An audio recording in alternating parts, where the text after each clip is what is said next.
Eureka. We make plays every day, yeah. We make plays every day, yeah. We make plays every day, yeah. We make plays every day, yeah. We make plays every day, yeah. We make plays every day, yeah. We make plays every day, yeah. We make plays every day, yeah. Hit 'em with the run pass option. I run shit or I shred from the pocket. I'm always shopping, I'm always copping, and always pray I'm falling like leaves an item. Hey, what could I say? I make plays every day. Catch me with a thick one, make her pay what she weigh. And then some. Welcome to my kingdom. Really in the field, never got my feet up. Go hard, push a hard line. Yeah, been around, peep the archives. Yeah. Off top, it's a long grind. You don't need to watch to see that it's our time, yeah. I'm counting chips, finna take the chip. You counterfeits, better pay attention. I'm about a chick, catch me in my bag. Sunday to Sunday, living that. We make plays every day, yeah. We make plays every day, yeah. We make plays every day, yeah. We make plays every day, yeah. We make plays every day, yeah. We make plays every day, yeah. We make plays every day, yeah. We make plays every day, yeah. Could be one sitting in the pocket. I like to dip and dunk, but I rock it. Money, money, money is the topic. Win, win, win. It's the only option. Yes, sir. What's going on, everybody? What's happening? We back Come on now. for the Thursday night edition of the Playmaker Watch Party for your 2024 Fantasy Finals, aka the Super Bowl, aka the ship, aka the chip, aka the big chipper in the sky. Talk about it, man. You know Talk what I about mean? it, man. We at the motherfucking end of the marathon, man. Them is facts. Yeah, I mean, and usually Everybody. we would be popping this thing off on Thursdays, but you know what I'm saying? We had some Christmas games, and yeah, I know Christmas was yesterday, and that's how crazy it just came and went, but it's still the holiday season. Merry Chipmas to all you filthy animals. Let's go, baby. 100%. Let's shout out everybody in the motherfucking chat. Ear to the street said, evening, fellas. Evening. Hope everybody had a wonderful Christmas. 100%. Hope you did too, big bro. 100%. Yeah. Oh, my mama, we got big bro Derek in the building. What's up, 100%. Derek? Salute to big bro. Salute. We got the Sensei Viking Chente in the building. What's up, big bro? Oh, bruh. What's happening, Chente? The sensei. Oh, I think I left the woods and the fucking papers in the car. Brr, it's raining out there right now. Is it raining out your way? Yep. Big bro Derek said it's not broadcasting on a Gen Wealth. Word. Yep. Let me see if I can add it real fast. Okay, yeah. Interesting. Moving Could be too fucking fast. Oh my mama. See if it let's go to it right now. Somebody go to the chat. Is somebody in the chat right now? See if it's up right now, man. My dumb ass moving. It's all good. That's dope though. We could assign it even when we're already fired up. Come on now. Sick. Yeah, no biggie. Because now look at us. Let's go. Burnt like a motherfucker, bro. Let me see. Let's go, Pete. Oh, we in there. Yeah, look at us. Boom, boom, boom, boom, boom, boom, boom, boom. Here we go, baby. You know what I'm saying? It ain't nothing but a hop skip. Let's go. We up. Look at that. Hey, good shout out to Derek, man. Good looking out, big bro. 100% facts. What's up, fellas? What's good? We in this thing. What's up, my G's? Look at Lee. My G's. He said, I need to buy you a new hat. No, hell no. See, here's the thing. We talking about girl goes, hat. my girl said she was on the hunt for she said this to me on my birthday. She was like, I was trying to find you an all black Niner hat because like you always wear that camo one every time you wear stuff that's not red. I'm like, exactly. Because I'm still banging the gang. You know what I mean? But then I'm like, yeah, you know what? And like when we moved here, I there's certain things that I couldn't find anymore. Like for example, I had hella like Giants hats. I don't know where any of them are. Like my whole giant stack of hats, they're gone. Like the San SF Francisco joints. Giants. Yeah. Those ones I got them in all colorways. You know what I mean? Like What we call that? mm, Them is the sucker free hats. That's what the SF stands. exactly, it's such a free hat, man. Mama. I remember one time someone was like, he's like, you got the Scott free hats. And I was like, I never thought of that. Okay. I was like, right. Oh, Let's go. Yeah. Shout out to the fucking Savages too. That was that was this crew that I knew growing up and shit. They used to get in a bunch of bar fights all the time. And then like as a joke, they called themselves the FSs, you know what I mean? The fucking Savages, bro. And then they would wear Frisco hats. We got Lee in the building. We got King D in the building. King D. We got Albert in the building. What's up, Albert? Big bro Derek said, man, make sure you hit the subscribe and hit the thumbs up for the Playmakers, man. Yeah, man. Appreciate you, Derek. And unfortunately, man, like, shout out to our ear to the streets. We got to deliver some bad news. And let's run it. Yeah, fuck it. In proper fashion, let's run it. Yeah, let's do it right.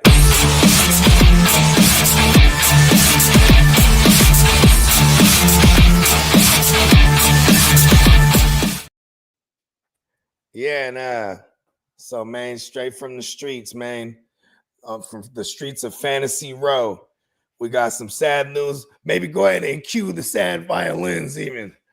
Because man, everybody better figure it out. One of the guys that got you here won't be there with you in the big chipper. Our man, Steve Lamb, aka Lamb Chops, got the rest of his season chopped down. They got nothing to play for, man. And now you got a boo-boo. It's time to sit down.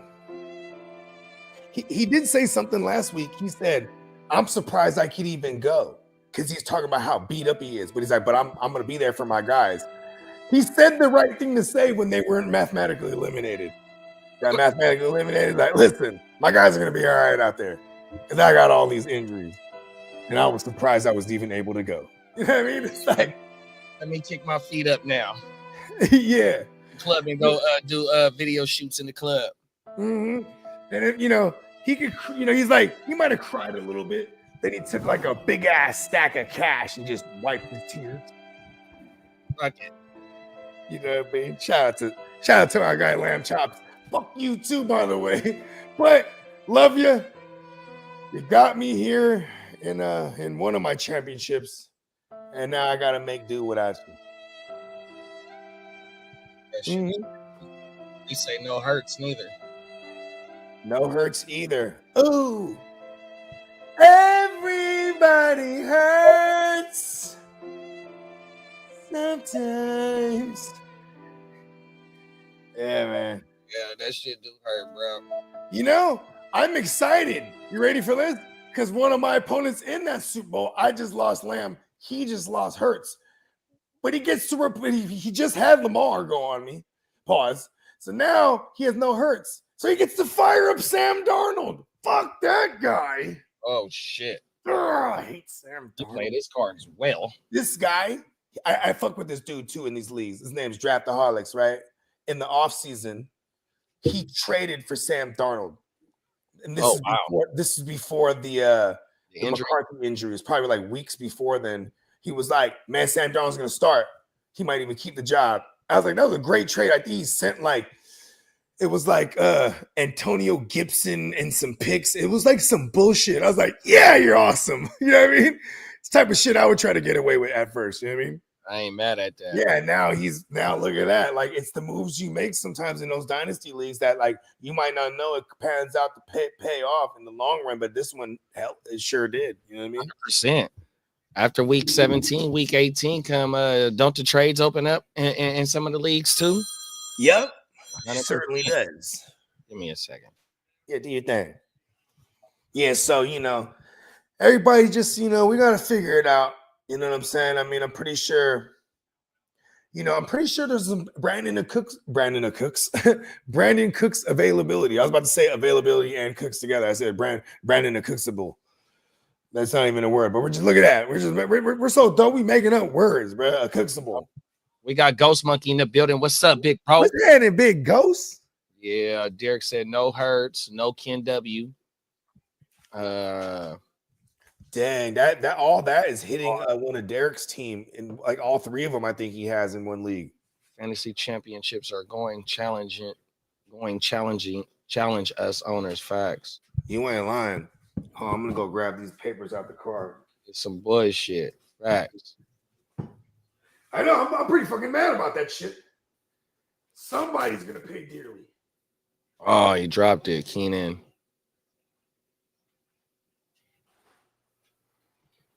Yeah, man. Injuries coming up at the week 17. That shit hurt, boy. Especially you've been battling all year with these fucking injuries, man. Waiting for players to come back. Everything. Shout out to everybody that made it to the. Just shout out to all the motherfucking. Oh wait, my bad, y'all. I'm gonna go turn that motherfucker off right now. I'll be right back. Well, I'll wait till Bogey come back. But yeah, though, man, just shout out to everybody in their leagues. You know what I mean? Especially the motherfuckers that's in the chat rocking with us, man. Shout out to all y'all leagues and shit. You know what I mean? Like we've been saying, we trying to plan the good defense or good punt recovery. I mean punt special teams punt fucking tackling the motherfucker. He tackled him inside the 5-yard line. The fuck was Brad thinking? But yeah, though, we gonna try and make sure that we planning to interact. You know what I mean? And get y'all in these motherfucking leagues. So we can go ahead and go to war together for sure, bro. What's up, Minnesota Den? You know you got it, big bro. But yeah, though, man, that's definitely on the horizon. Joe said he got the motherfuckers. I think a couple of the playoff leagues set up already. Yeah, this shit finna be lit, man. We ain't stopping. It's gonna be our first real off season in this shit.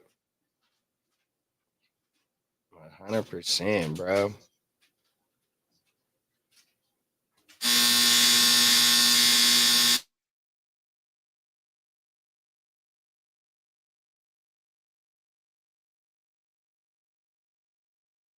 In here doing a little bit of watching. Y'all know what it is right now. 100%. Lee said Cardinals quarterback Kyler Murray on connection with rookie Marvin Harrison. It's not where this team needs it to be. Yeah, for sure. 100%. Already joined the first playoff league he set up. Let's go. Matter of fact, I didn't even check the sleeper. Let me go do that. I should have just put that shit up right here. I got the screen split. I need 2 motherfucking monitors. When I get 2 fucking monitors right here in the new desk, this shit gonna be set up nice. Oh, my mama. Niners running back Isaac Garendo foot hamstring was a limited participant in Thursday's practice. What's up, Dan? Oh, my mama.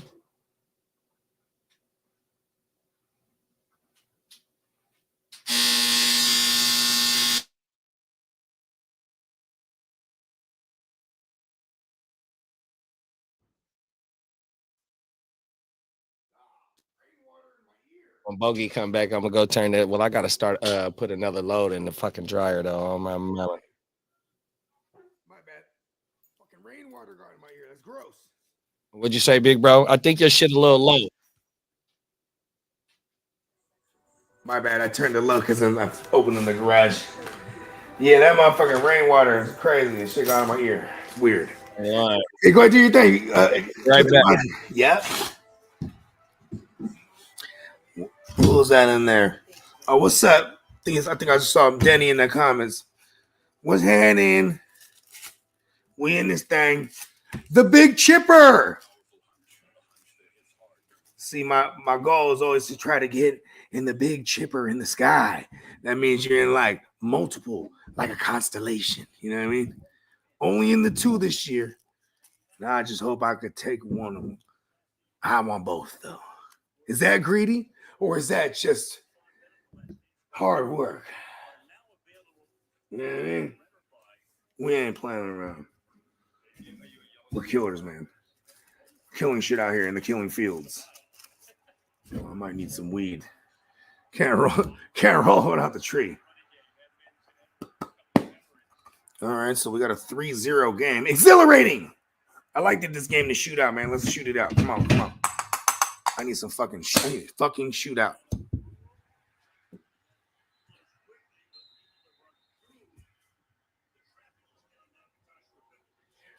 Wow, they're giving some work to Kenny McIntosh there. Okay.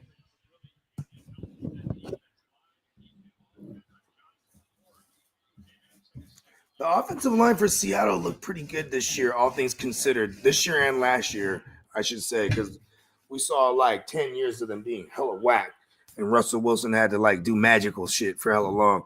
Geno Smith, it's almost like they like him better or something. They're like, let's protect this guy. The other guy was weird.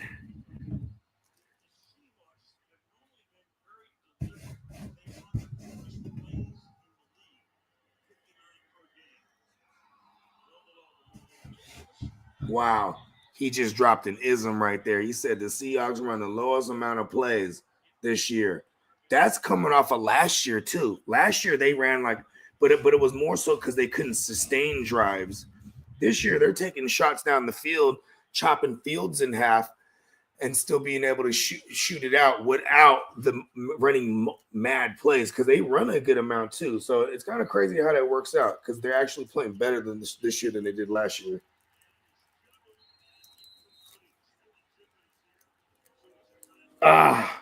Jackson Smith and Jigba almost had one and fucking almost had that catch, but who was that? I think it was Gordon came through and just broke that bitch up. Brr. Tyler Gordon, he's a killer out of that. He's a killer nickel, man. Don't fuck, and he could play, and he could go outside too. He's not just playing the fucking nickel. That kid can play all around the field. I think they actually just paid. Oh, no, they didn't pay him yet.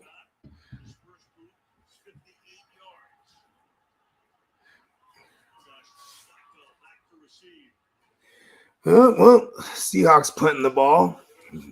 This is exactly how I envisioned it. Fucking A. And are we already done with the first quarter for real? No fucking way.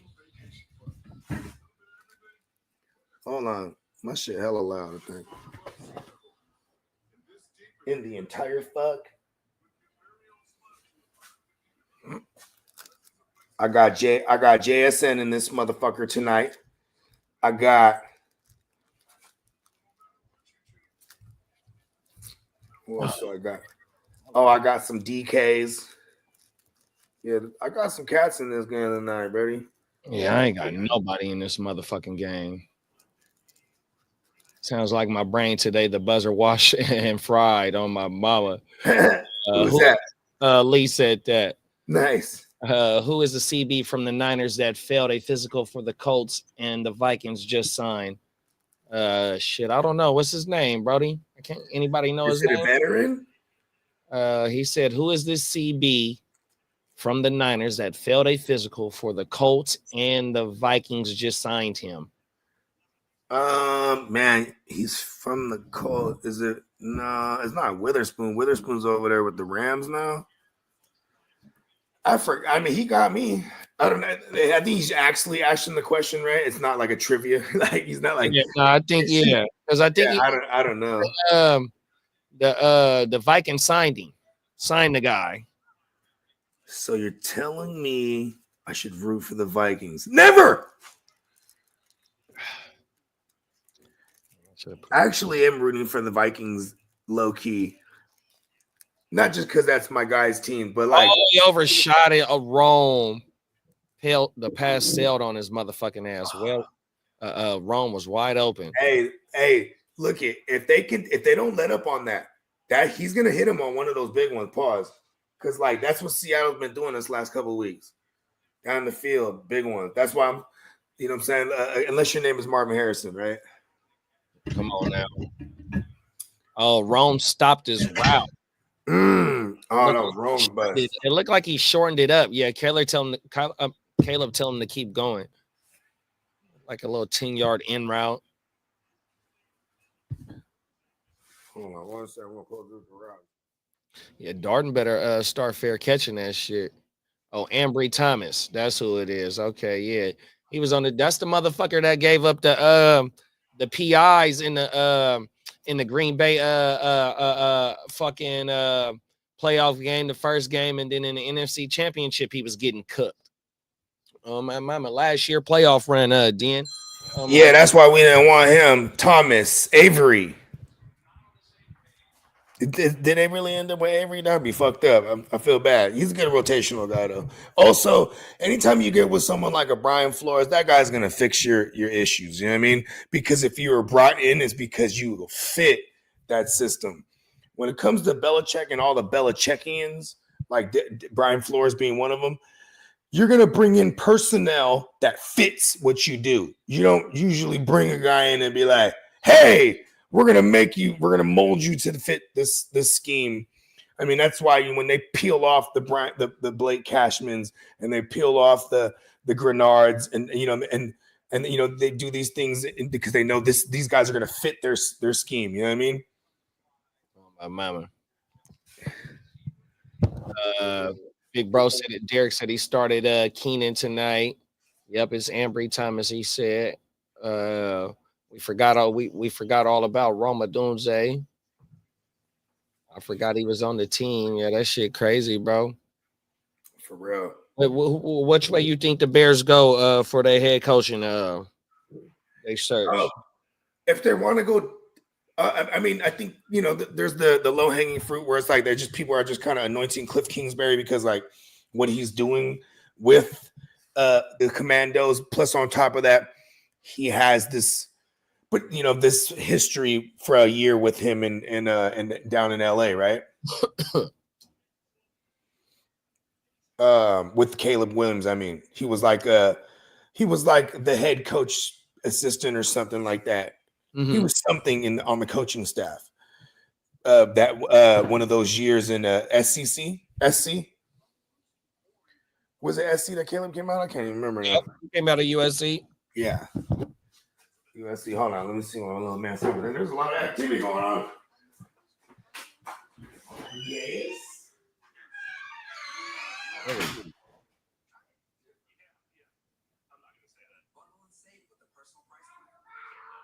I had to rule that. And wasn't hidden order enough.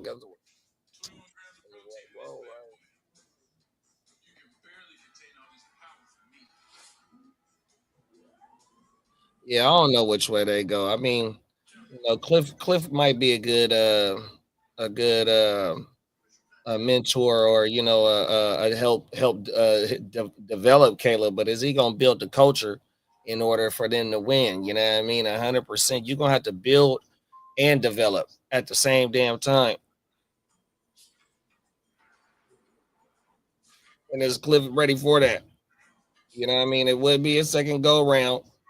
You know what I mean? And being up under Dan Quinn, and this run is a damn good run. You know what I mean? So, to me, they either gonna go for a culture builder, or it got to be a quarterback. I mean, a quarterback whisperer. But is a quarterback whisperer gonna be able to build a program now? Or a culture.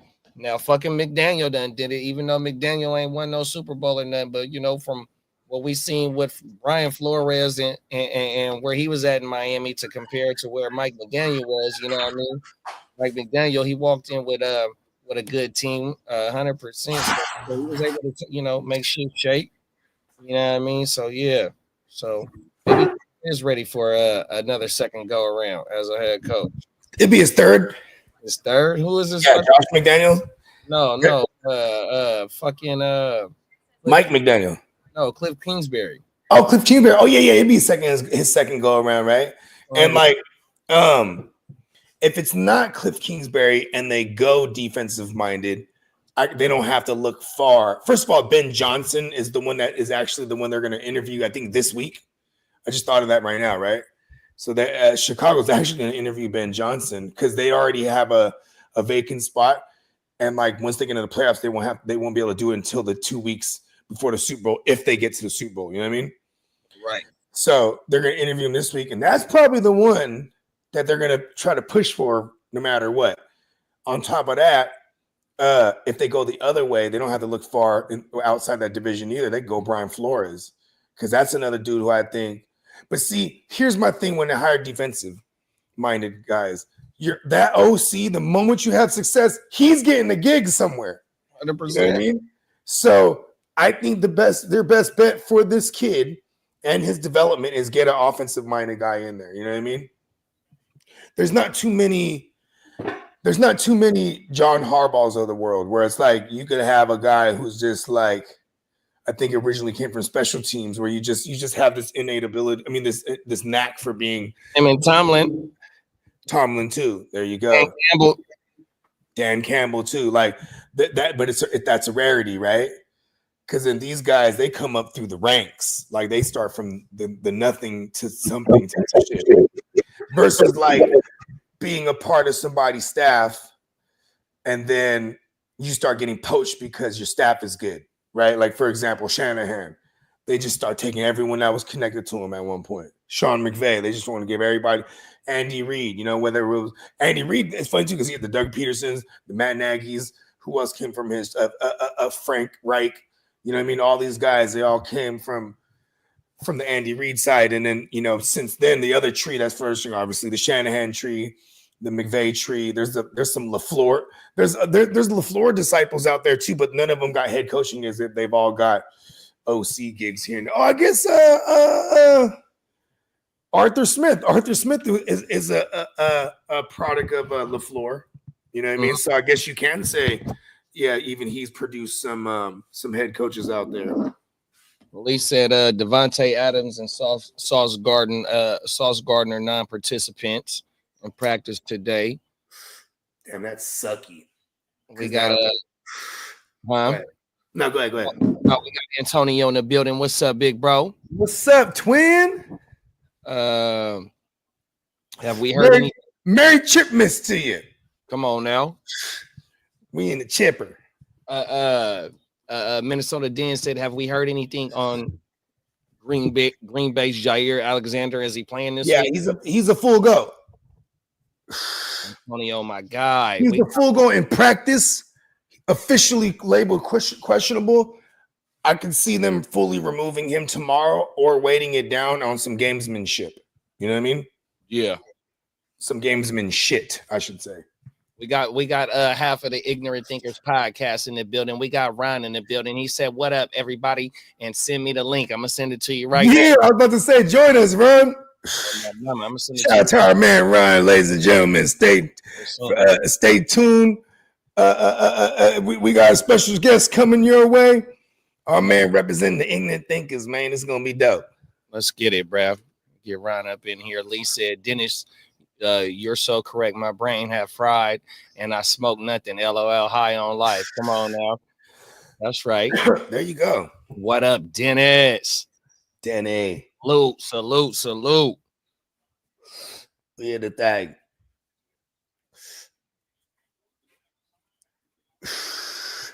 Yeah, I want to get I'm excited for Ron coming. I want to pick his brain on what he thinks about his first start for the future. Come on now. Also, something remarkable. This was brought to my attention by somebody else that the Falcons have had multiple left-handed QBs now that are only a letter away from the male phallus. Michael Vick, Michael Penix. Only one. Mike Dick and Michael Penis. It's not my work, but when someone brought that to me, I was like, that's good. I'm going to bring that up on the pod one day. That's crazy. Coincidence? No. I think not. Tonio said, I have something nice I wanted to send to you, Derek. Something I'm probably gonna never wear. It's a Cowboys necklace I got. Okay, that's okay, bro. I take that. I'll take that. I think he might have got it from. Is that the one you got from Stu? I remember Stu gave some of the homies some, and recipes Stu, man. I'm mad because it's the team that I adopted from him years that he gave to me. You know what I'm saying? I'm in the chipper in it, and we just lost CeeDee Lamb. You know what I'm saying? But Stu, I know you might be up there guiding some of these guys, man. Come on. Come on You now. know what I mean? We trying to bring it on home for the legend. This game sucks. I like that this game to shoot out. I was liking the over at 42. Like these motherfuckers, they just know what they're doing in Vegas. Those line makers. Fuck Vegas and the line makers. For real. The basketball shit's the one that trips me out the most. They'll set the under over or the spread. It'll be like 2-3 points, and that motherfucker will get right on it, bruh. I'm like, how the fuck did they do that every time? Right. That shit tripped me out. Like the shit Joe said with David Montgomery, 750. Then he dies right on 750. Oh my mama. And it was 751 on the over for the season. Or that's what you needed, 751. Right. Facts. What's up, Ryan? What's up? Merry Christmas, Happy Kwanzaa, all that good shit. Yeah, man. Oh. You know what I'm saying? We'll even throw in a happy Hanukkah for everybody, for all our Jewish folks out there. That's in day 2 of Hanukkah. I think it's, if I remember correctly, it started yesterday evening. You know what I mean? But yeah, Merry Christmas, Happy Kwanzaa, all that, man. And Merry Chipmas once again for anybody that's in the chip. Mama. The fantasy chip. But yeah, man, how's the holidays, Ron? How's it been for you so far? I'm blessed, man. I'm blessed. I can't ask for nothing else. I'm blessed. That's what's up, man. I mean, see, that's what the fuck I'm talking about. You know what I mean? It's the simple things, the gift of life. Right. You know what I mean? Like, you know, Christmas presents and shit like that, but you know, the gift of life. Right. You know what I mean? Hey, my man, shout out to my man Diamond Joe. He was like, man, you be on there like a preacher sometimes, bruh. I'm like, oh, word? Like I'm too preachy? He's like, nah, man, you be bringing a good word. Because that's one of them isms right there, man. The real gift of life is life. Mm-hmm. The fact that we get to wake up and complain even. Ask the dead motherfucker how he feels. Can't do it. He's dead. You know what I mean? So that's a blessing in disguise. In fact, if somebody's complacent, you remind them, hey, man, you're alive right here to complain to me. It's a blessing in itself. It's facts. But It's facts. Tonio said, yeah, that's the one I bought for Stu, but he passed before I could send it to him. Oh, yeah, that's right. Okay. Yeah, man. And I could put us in a thread, the three of us, if you want to get the information to send it to Derek, man. That would be dope, man. I feel like that's a good omen. You know what I mean? Shout out to our man Stu. Rest in peace. Dude, I was glad I got to meet dude. And I was glad I really got to get to know dude for real, not just like in a working capacity, like, because he, you know, anybody that knows me, like, I'll give a motherfucker a call, and I'm a motherfucker you can call as well. You know what I mean? Any time, like, you know what I'm saying? Just if I'm available, I'm picking up. You know what I mean? I'm just one of them motherfuckers. You know what I mean?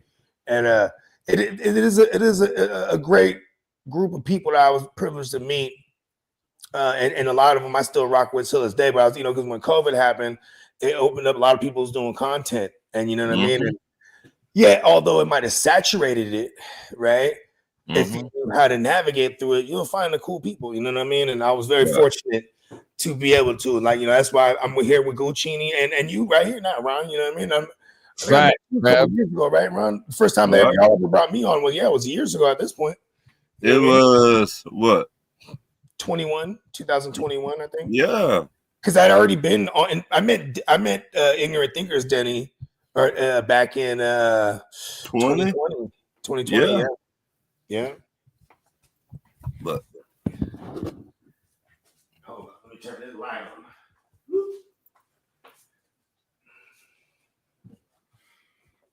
I remember that. I thought that was fly. They're like, yeah, we can put the sensor in the thing. I said, ugh. Now I'm hella annoyed by it. Every time that motherfucker goes off, I gotta go wave my hands and shit over there just to get it to go. And I'm like, sometimes I'll be drunk, like it knows I'm drunk and it's fucking with me. I'm like, yo, I'm in the same distance that right here. And I gotta walk up. Like, but yeah, man, I'm blessed. I got everything I ever wanted. So and they're just not at Christmas time. Mm-hmm. The whole year, you know.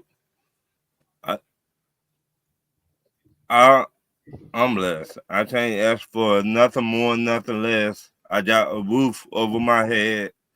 I got food in my refrigerator. I'm blessed. So, Thanks, bro. All right, now have the Atlanta Falcons been blessed with Mike Penix after the yeah, first outing? What's your thoughts? I was actually eager to ask you this. I like it, but we should have started him after The what? 4-pick game. We should have started him around the Denver game. Okay. You know, that would have showed us. I mean, the Giants, yes, they is a football team. Yes, they is football players. But I want to see. They suck, is what you mean. I mean, I ain't want to Yeah, say that. we weren't throwing him the kid in the lion's den. Essentially, Right. It was Right. the Giants. Yeah, Right. So Commando's a it was different story here on a Sunday. It was like I seen everything I wanted to see from him, and he looked good. I mean, He's deadly accurate down the field. yes, and he a dual threat quarterback. Yeah, he can. Yeah, because that line, and I feel like that line, it feels rejuvenated. Like they just want to, you know how it is. Like it's the same line, but let's protect this kid a little more. He needs all the help. Like what, Kirk Cousins, we like you and everything, but going over there, we got somebody else to do the job. And and because Kirk Cousins was taking a shitload of hits, and he was pressured at a high clip. So when you have someone like Penix who can get a little bit of mobility going, it's definitely going to help. And I've seen him extend some of those plays and find Mooney down the field. I was like, okay, that's what I'm talking about. And he made it look easy. You know what I'm saying? Like, he is a quick thinker. He very quick on his feet.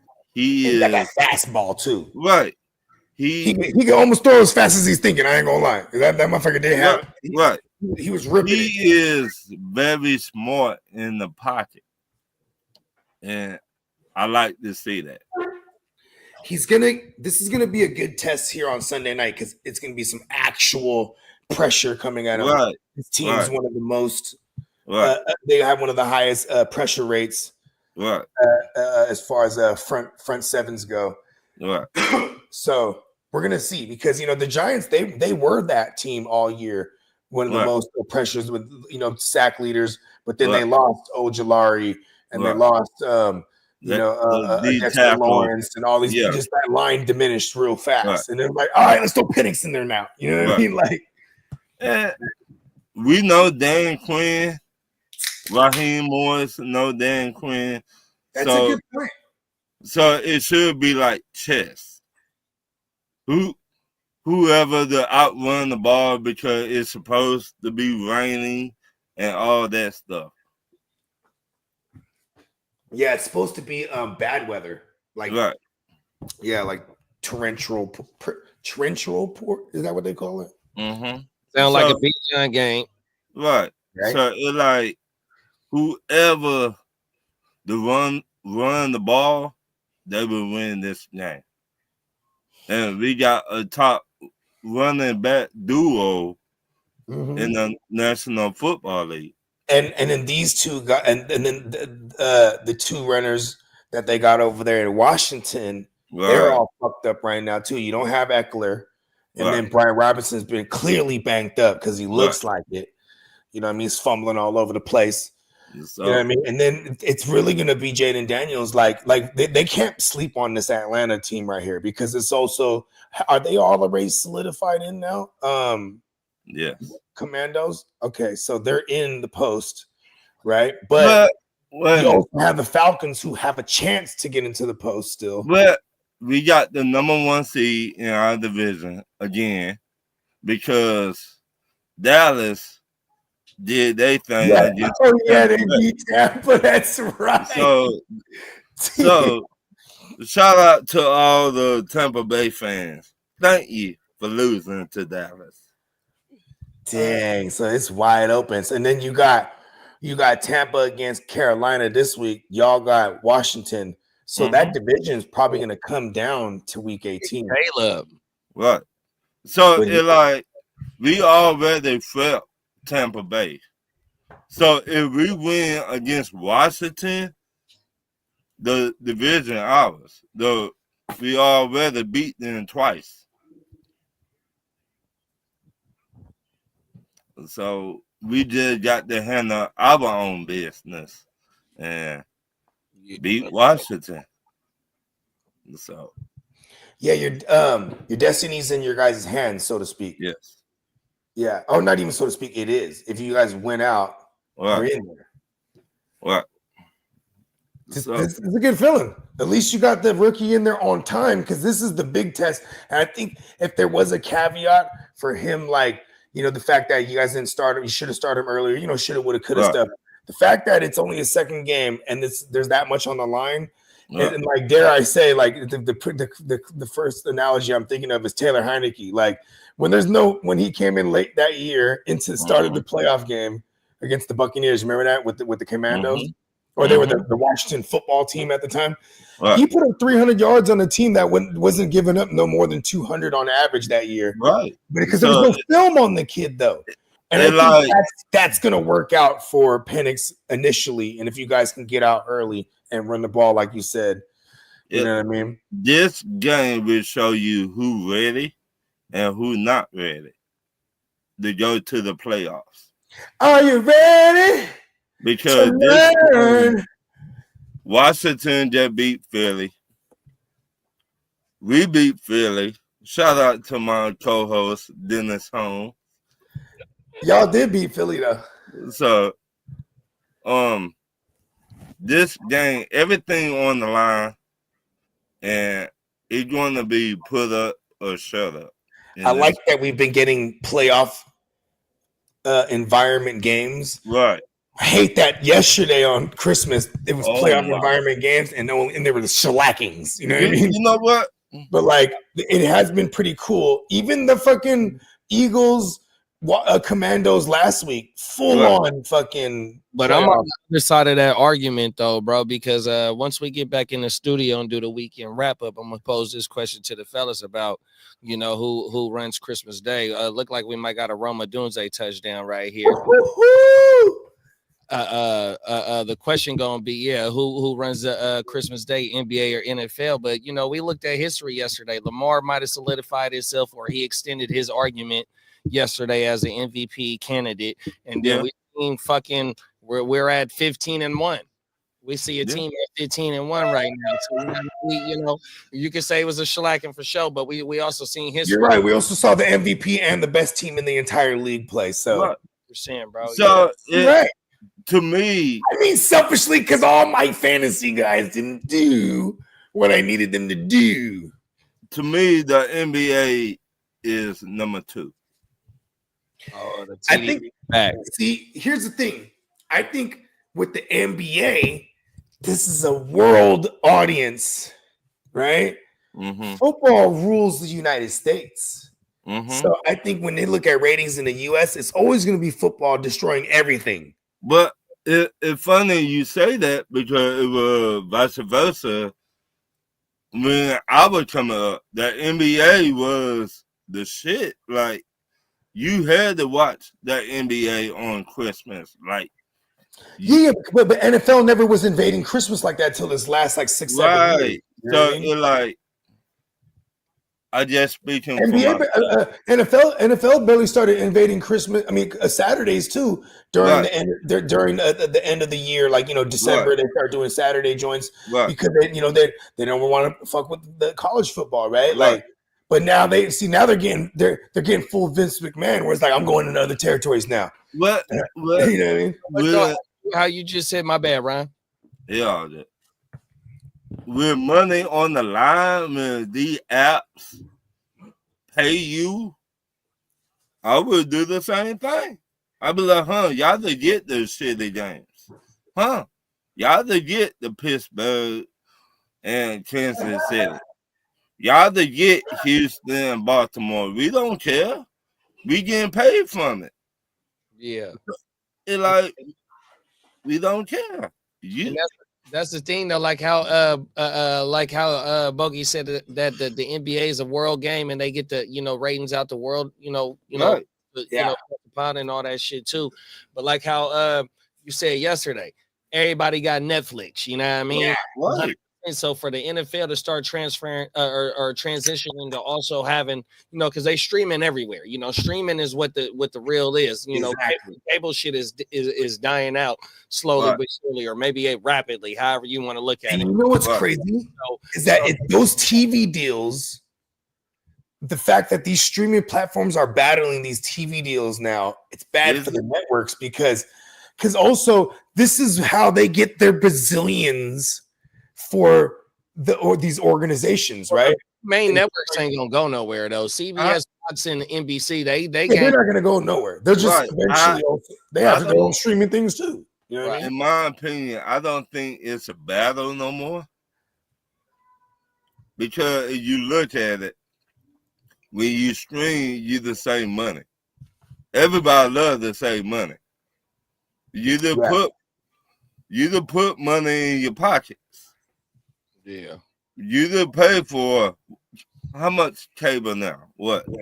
I pay $200 a month because my girl still don't want to cut the cable. Right. Yes. I pay $180 a month. Oh my mama, that's where I was at. I pay $200. I actually pay $220 to be exact. Right. So I got said like this. So if you look at all these streaming services, Netflix, Prime, I got all of those too. That's the funny thing. I'm a crazy person. Prime, and you look at all these networks, it's cheaper to go over there than it really is. Comcast or. Here's my thing. Sports is the only thing I actually try to watch live. Everything else I watch at my own leisure. So I always tell my girl, even like I like to record stuff. I'm like, we could do that on a YouTube thing. You could just save things and it'll be like everything is gonna be there. Even like YouTube TV. Like then I get who's like Steamboat talking about. Listen, he has a whole 2 years now under his belt with the YouTube TV. He's like, it's the way to go, bro. He's saves hella money. Oh my mama. So how I want to ask y'all. I know y'all love the 49ers to death. Do y'all think it's about time Shanahan get fired? No, you know why? Why? Because we have we go back to 2017. That was his first year. Right? That first year, every game we lost was by a possession or less, right? Right. 2018 comes around. It's promising, but then we lose Jimmy to an ACL in week 2 or 3, or week 3 against the Chiefs. Then, you know what I'm saying? And even in that fashion, there was only a few games that we lost by more than a possession, but most of them were by possession or less. 2019 now, we get to the chip. What up, Bakes? We get to the chip, and then we get to 2020, and now it's poach season. Every year, he's getting staff taken away. Every year we've been successful. This year, the injuries on top of that, but then it's also I didn't like the hiring of man. I always forget his name because he's not rememberable. Yeah, thank you. Nick Sorensen. Nick Sorensen. There you go. See, because if I don't remember you, you're not memorable. And so I think they're gonna stop fooling around and get some real coordinators there, because this is also another thing too. Is what would that mean if they ever moved on from Shanny? And when they extended him going into this year, or it was last year. Either way, he's locked in. But what would it look like if they did fire him? Is it the whole regime now? Because he's one of those rarities where they hired him and he brought in the guy to be the GM. You know what I mean? Right. But we say it all the time. You bring in your buddy who you play golf with. instead of bringing in some It's real like his people. uncle. It's like a godfather more than anything. Right. This is Pop L's boy. You know what I mean? If y'all fired Shanahan, it's two coaches I want y'all to think about. The coach from Detroit, the offense, Ben Johnson. Ben Johnson. You know what they would do too? They would just hire Shanahan, I'm sure. They would bring him in. But the problem is every system not made for everybody.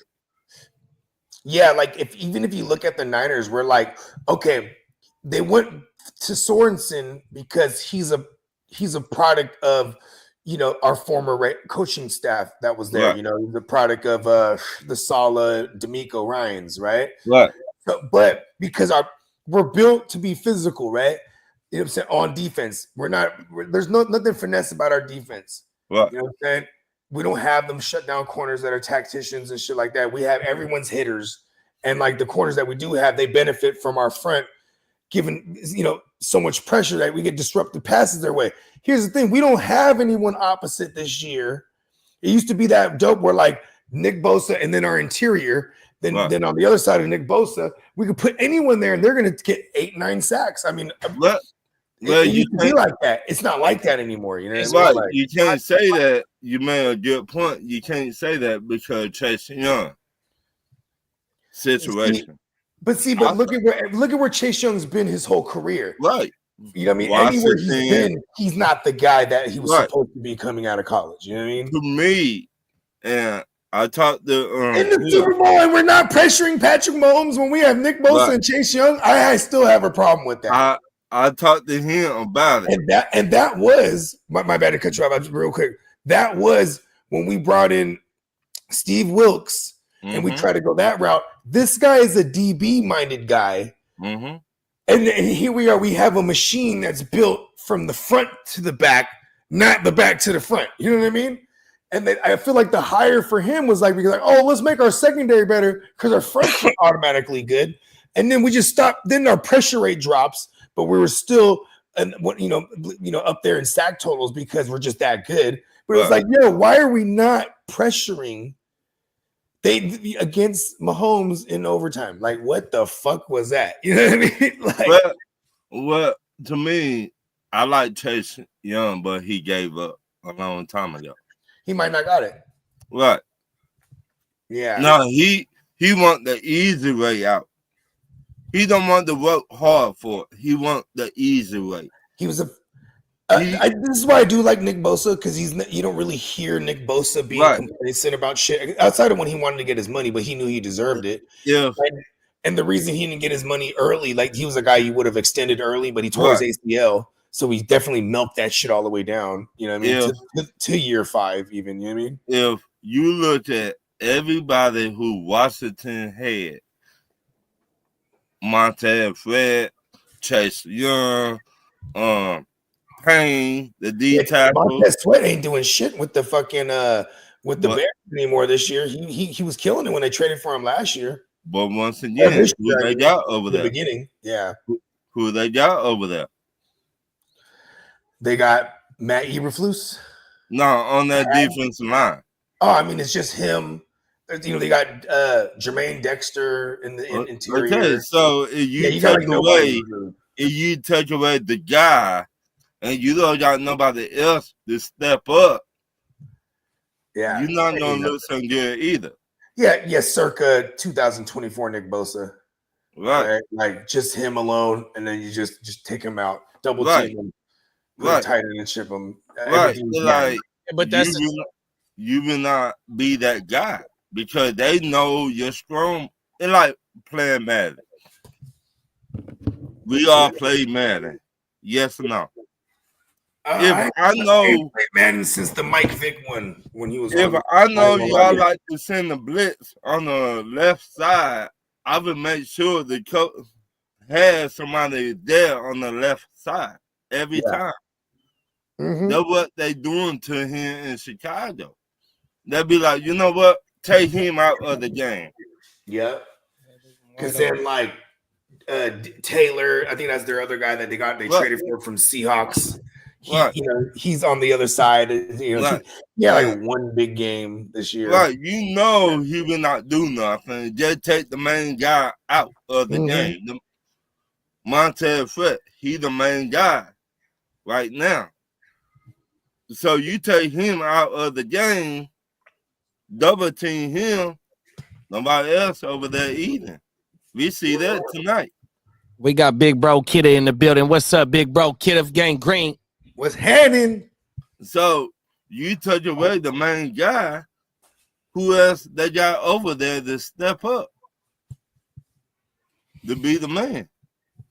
Well, see, what us is like Bogey alluded to it earlier about losing our interior too. The interior defensive line. You know what I mean? When it was Defoe and it was in my boy Sacramento or Eric Armstead. Yeah. In the rotation Eric with an A.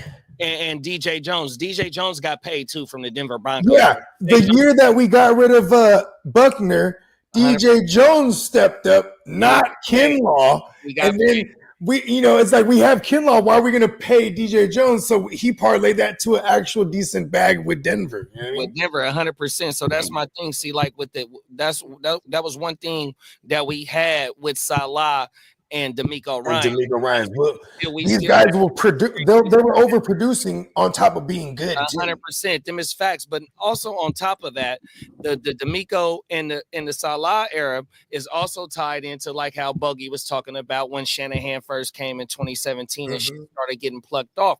But we also got to remember in 2017 when he came, he completely turned over the fucking complete roster. Yeah. It was like 25, 30, maybe even close to 40 new players on that roster. So in a 7-year period, fuck with excuse my language, but fuck what people is talking about firing him, because in a 7-year period from where he started in 17 to where we had in 2024, even though we don't got the ultimate end all be all, but yet we've been there twice on top of being in 4 NFC championships in a 7-year period. Like, come on now, the hate lightweight is real though. You know what I mean? So and here's and then also not only the hate. Oh, go ahead. You know, and during the season, life happened with 2 of the players. You got to understand, Shanahan is a young bull. You know what I mean? He might look older than a motherfucker this season, but he's only like 46, but 45 years old. Trent Williams is 30-something years old. So for life to happen to his players, you know what I mean, man, that shit hurt.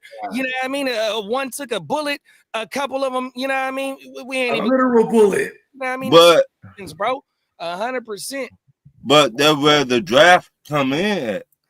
Man, they have missed on players, but a lot of the players that have been big names for them and have stepped up have all been late round picks. So the draft, I understand that. Nick Bosa is probably like one of the only first round picks that really had just, you know what I mean? We ain't that's, you know, I looked into this. There's Nick Bosa later on.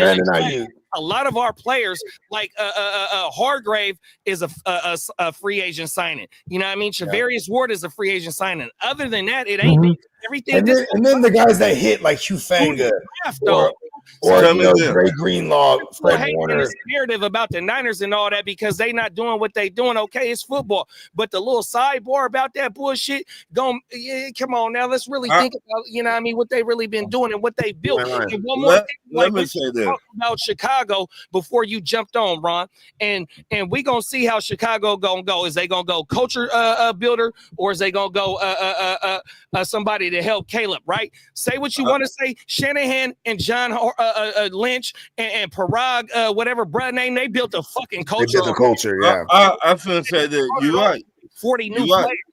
You're right. I've been watching y'all for 5 years.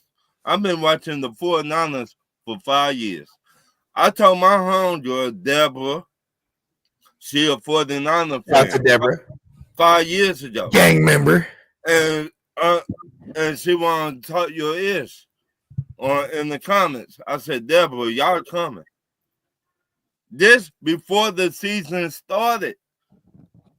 I said, I seen what Shanahan doing over there. I know how Shanahan get down. We had Shanahan. She was like, really? I said, yes, y'all coming. that same year y'all went to y'all first Super Bowl. You know what, too, big bro? And we can't get on him for being arrogant about not addressing the offensive line. 100%. We can be arrogant. We could get on him for about being arrogant about the defensive coordinators that he has picked ever since the first two left. You know what I mean? We could get on him about the secondary woes, 100%. We can get on him about something like I said, the Hargrave signing. That's not looking like a good signing right now. But then there's the fact that they'll draft the literal Mr. Irrelevant, the last guy in the draft. And then shout out to my man Kid that was in the chat, fellow playmaker on the show, Jen Welter through and through.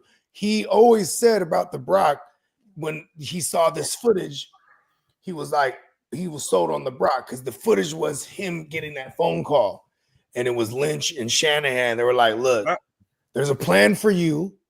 You're not just Mr. Irrelevant. Like, you know what I'm saying? And like, I remember that year when Trey Lance, it's his Trey Lance sophomore year. So he's set. He's going to be the guy. It's 2022. He's going to be the guy. So they're being very careful with him in the preseason. He's treating him like the starter.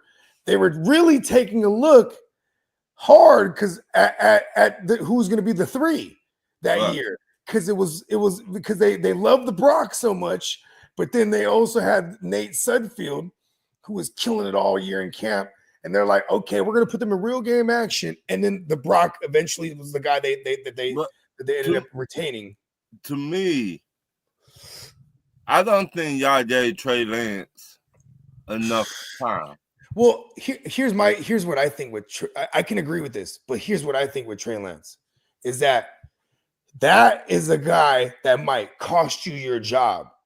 So, like going back to answer your question, if you said about is it time to consider firing Shanahan? I'll say no because they're going to pay the Brock, and this is who his career is going to be hitched to. You know what I mean? But Shanahan is hitched to the Brock now because it took 7 years. They have their guy that could be the guy that makes or breaks Shanahan's career with the Niners. But tell me this. All those weapons y'all got. Getting old. Y'all got Debo. There's some youngsters there. Y'all got Debo Samuel. Yeah. Not wide receiver.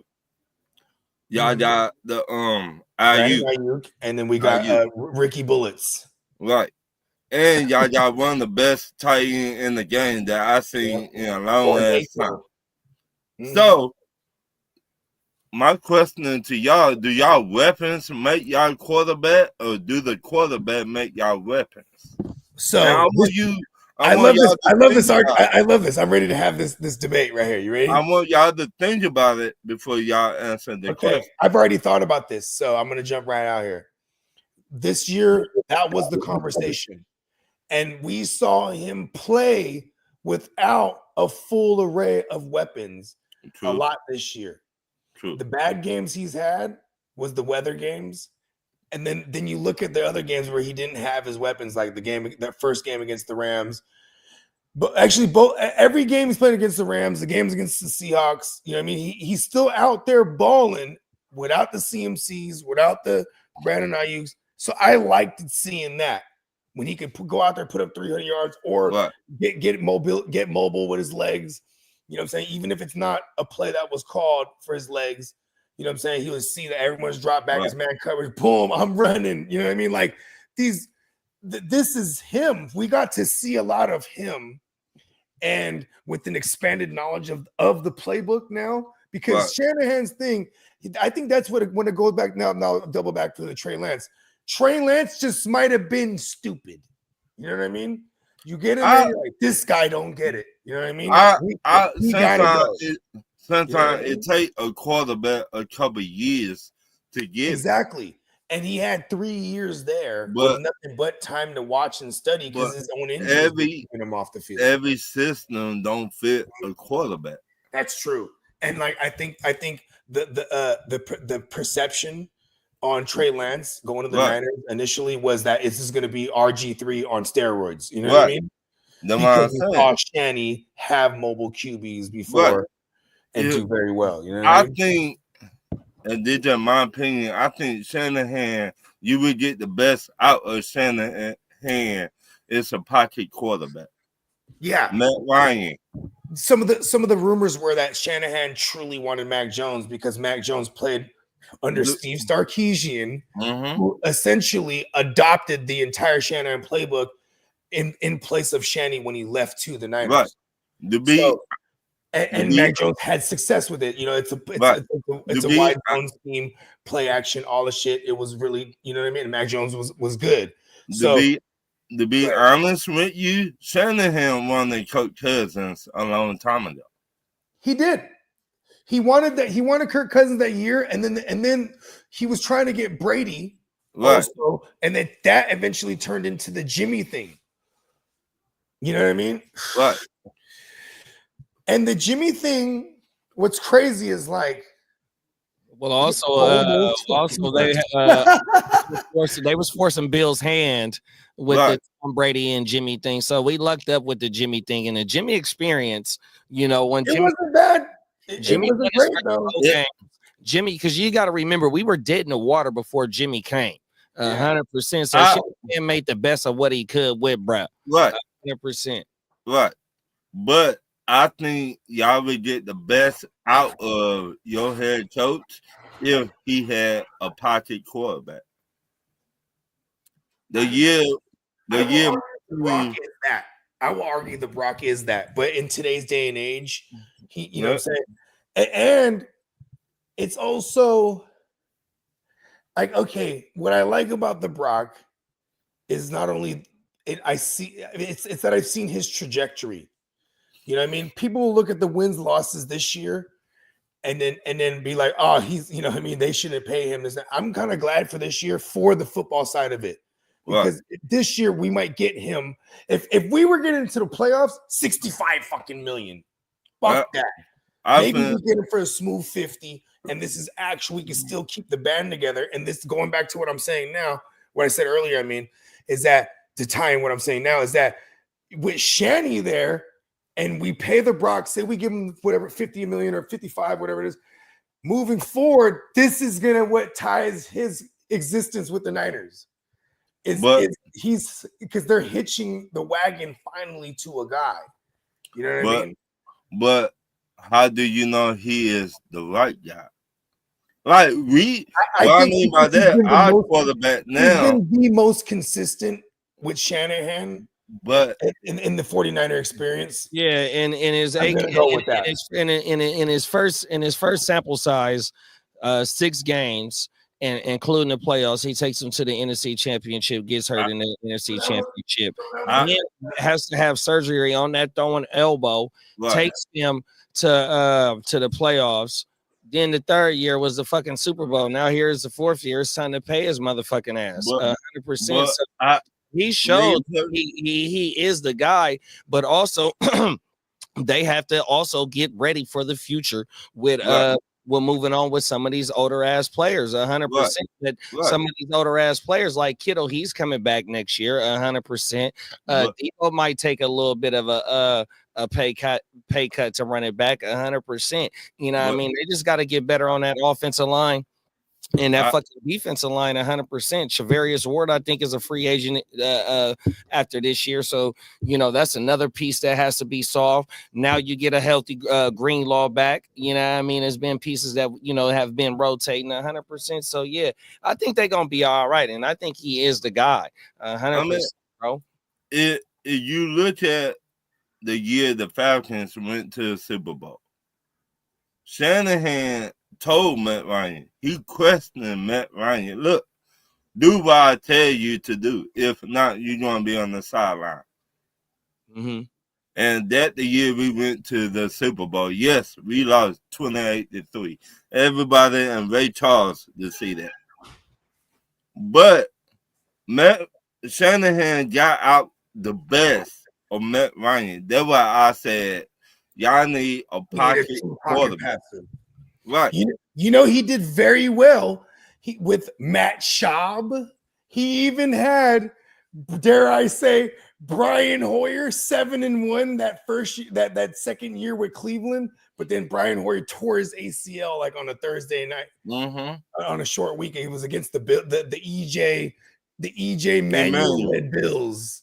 And I remember this because it was like they used to do the breast cancer awareness month, so they're all wearing like the pink trim joints, and it was on a rollout or a bootleg, if I remember correctly, where he started running for it, bro, and then someone hit him and he fucking tore his shit, bro. But see, he was playing very well. Like, you know, like I knew when I saw Flash Gordon play well, or AJ John, or what's his name? Is it AJ? Was it AJ Johnson? No, that's the comedian. Andre Johnson. Right?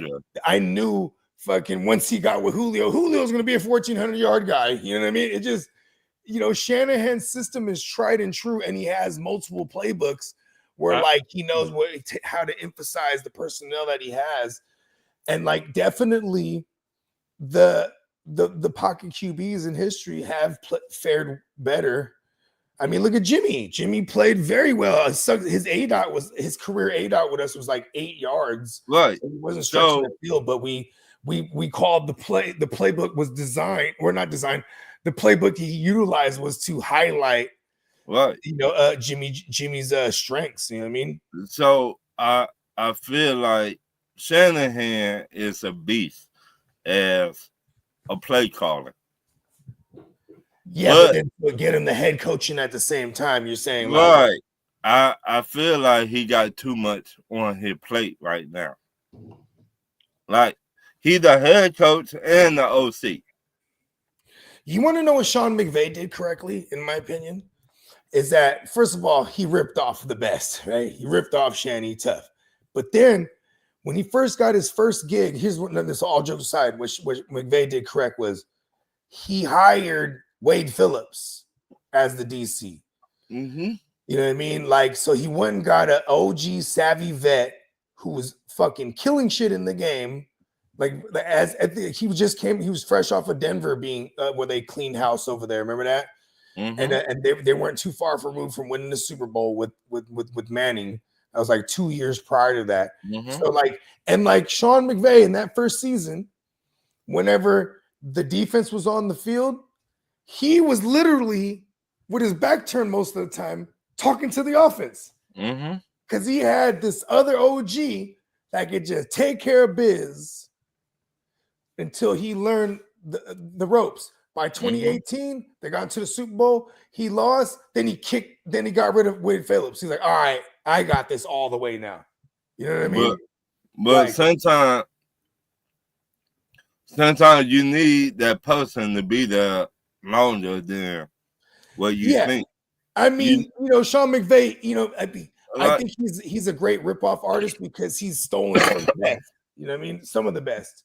Do y'all know Sean McVay, Shanahan? He got game from the Grudens, both Grudens. Right, and they came from Washington. Both Shanahans. Right. He got game from both. He got game from Wade Phillips now too. Like, I'll give it up to Sean McVay. He's a studious learner. Right. It was Sean McVay, Shanahan, Raheem Morris, and somebody else were at Washington. Did y'all know that? With that had RG3? Yeah.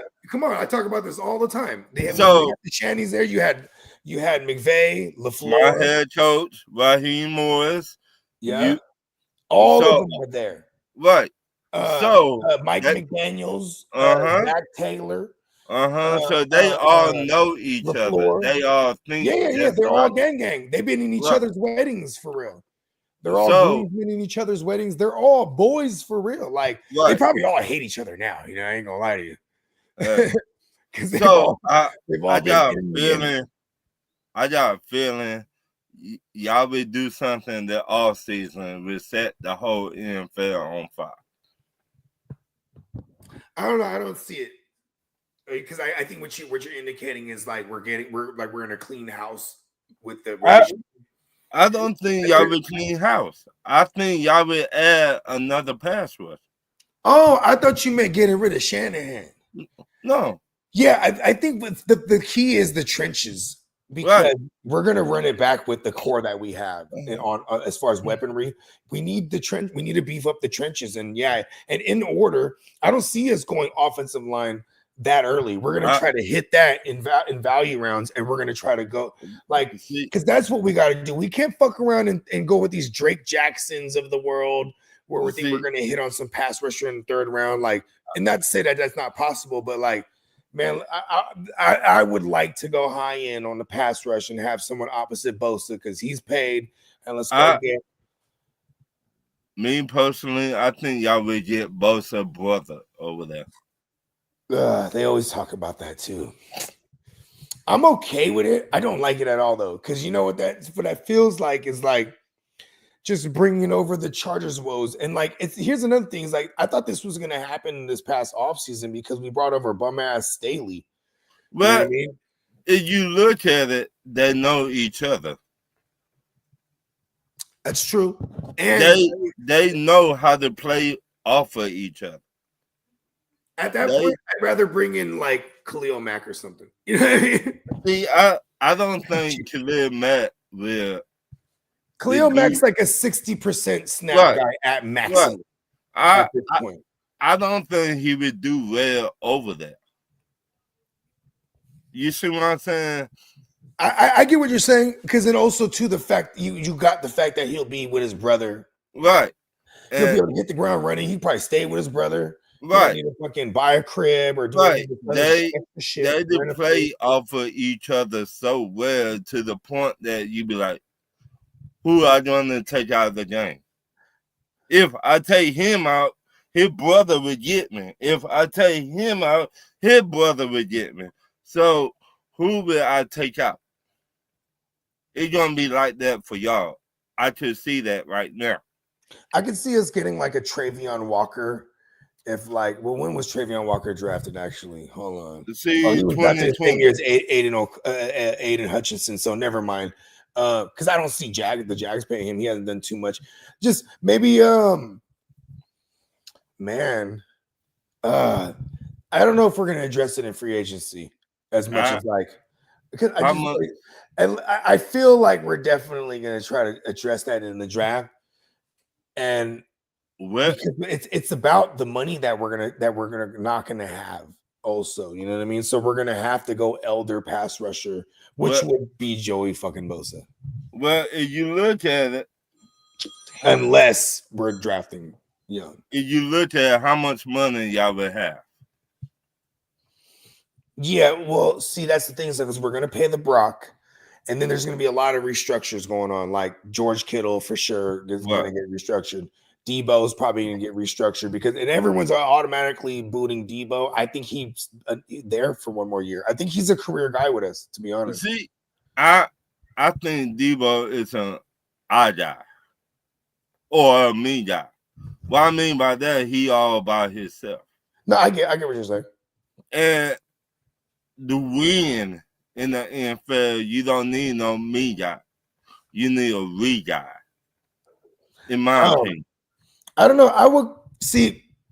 I get what you're saying, but I could also like if I was Debo's lawyer right now in this argument, I would say, well, he's definitely a we guy because we saw him carry an entire load when he had to back in 2021, and he was receiver 2 overall, only behind the Triple Crown Cooper Kupp that year, right? And we also see he beat up. No, he went after y'all punter. So that, right? Yeah, and then at the same time too, I know it's like going back to what JD was highlighting earlier that Shanny is young, right? Or like you know what I'm saying, like him and Debo, they kick it tough. You know what I mean? Like when Debo was kicking off and getting paid, he made, he pushed for Debo to get, to be one of the highest paid at that moment. You know what I mean? To get his security. But then also too, Shanahan was also the one to say, well, yeah, this year, that's out the way. We're gonna get him in a real off season, and that was last year, and he went out there and did his thing. You know what I mean? Like, because then look at this year, Ayuk's trying to get his money. If anything, I think Ayuk's more of a me guy than anything. See, Debo demanding the money that he wanted was very, very team friendly as far as like what he was doing. You know what I mean? Because he was carrying like literally, I think he had 100 and something carries that year. You know what I mean? Like, so you know what I mean? That was that to get a dual threat kind of guy like that paid. I felt like that's another example of why he's not a me guy. Granted, he was like tied for 5th highest paid once he got paid, which is still, because he was a top 5 guy. Because then even Cooper Kupp at the age he was at, Cooper Kupp, he couldn't demand to be, when he got extended instead of versus getting like this big old crazy bag on top of the extent. You know what I mean? He just, anyways, Ayuk, same thing happened with Ayuk's kind of circa Debo that year that after 2021, 2022, Debo was fell off the map. You know what I'm saying? And it kind of sucked that happened because he had a whole entire offseason that he was just fighting for his money. We saw this literally happen to Ayuk this year. If I'm going to ask y'all this, mm-hmm. Who will you want more, Debo or Ayuk? I mean, the choice is kind of made because Ayuk's paid now. Right. And who would I rather have? Ayuk, because we finally have a QB. Because here's the thing with Debo. I love Debo for everything he can do. And Debo can go down the field. But he's getting elder. And the reason why he was the shit is because of the type of quarterbacks we had with Jimmy, who's he's gonna like Debo's ADOT in his career going into 2021 was 4 yards. So we had 2 years of Debo at that point. He had a 4-year career ADOT, right? A 4 yard. So once you get with someone like the Brock, he could actually stretch the field. You know what I mean? And this is why this year was important because our offensive line wasn't the greatest. And also our defense wasn't the greatest. So we saw him have to deal with shit like playing from behind and playing under pressure. So Ayuk, I mean, look, no one's going to say Jennings is the world beater. But, man, he had Jennings balling this year. You know what I mean? And last year. Yeah. So I do like that because it's not like I think Jennings is the most talented. I think what Ayuk brings to the table, and I mean, we already got a 1,400-yard season out of Ayuk with a full year of the Brock. You know what I mean? But once again, if you were the GM or the head coach, it would have been Ayuk because because looking at the age and what we're paying Debo. Or it would have been like, because like I said, this offseason, they're going to be like, Debo, we're restructuring you. And Debo's going to be like, okay, if he wants to stay. Right. Because if he doesn't want to stay, then they're going to release him. You know what I mean? Or if and when they can't trade him. Because we're never going to get, because the trade it's a contract dump. I feel like Debo always get injured at the wrong time for y'all. If you look at or late. If you look at, I think y'all first Super Bowl, he got injured. What, in the NFC Championship game? I think. Yeah, he got banged up. Right. And then CMC was already limping into the playoffs. Right. So you cannot depend on Debo because he was banged up. Yeah, so like I feel like if there is a Debo retention, right, and he stays, I think we will see a limited.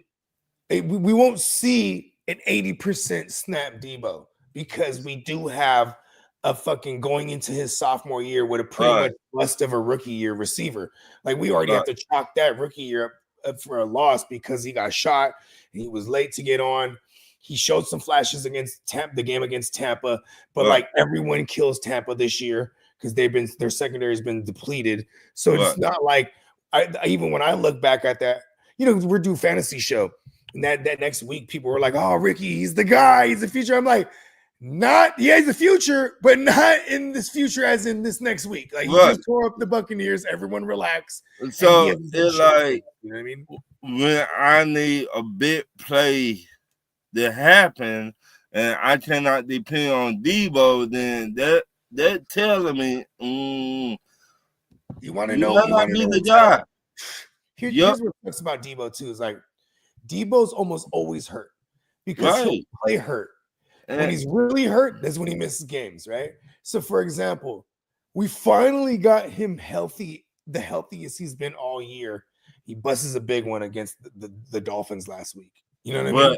But that's the type of Debo shit that we're accustomed to. Right, but he's it's not like healthy. When he's healthy, you know what I mean? Right, but that every once in a while. They're not every. You see what I'm saying? He's gonna be a wide receiver. I could count on no matter what.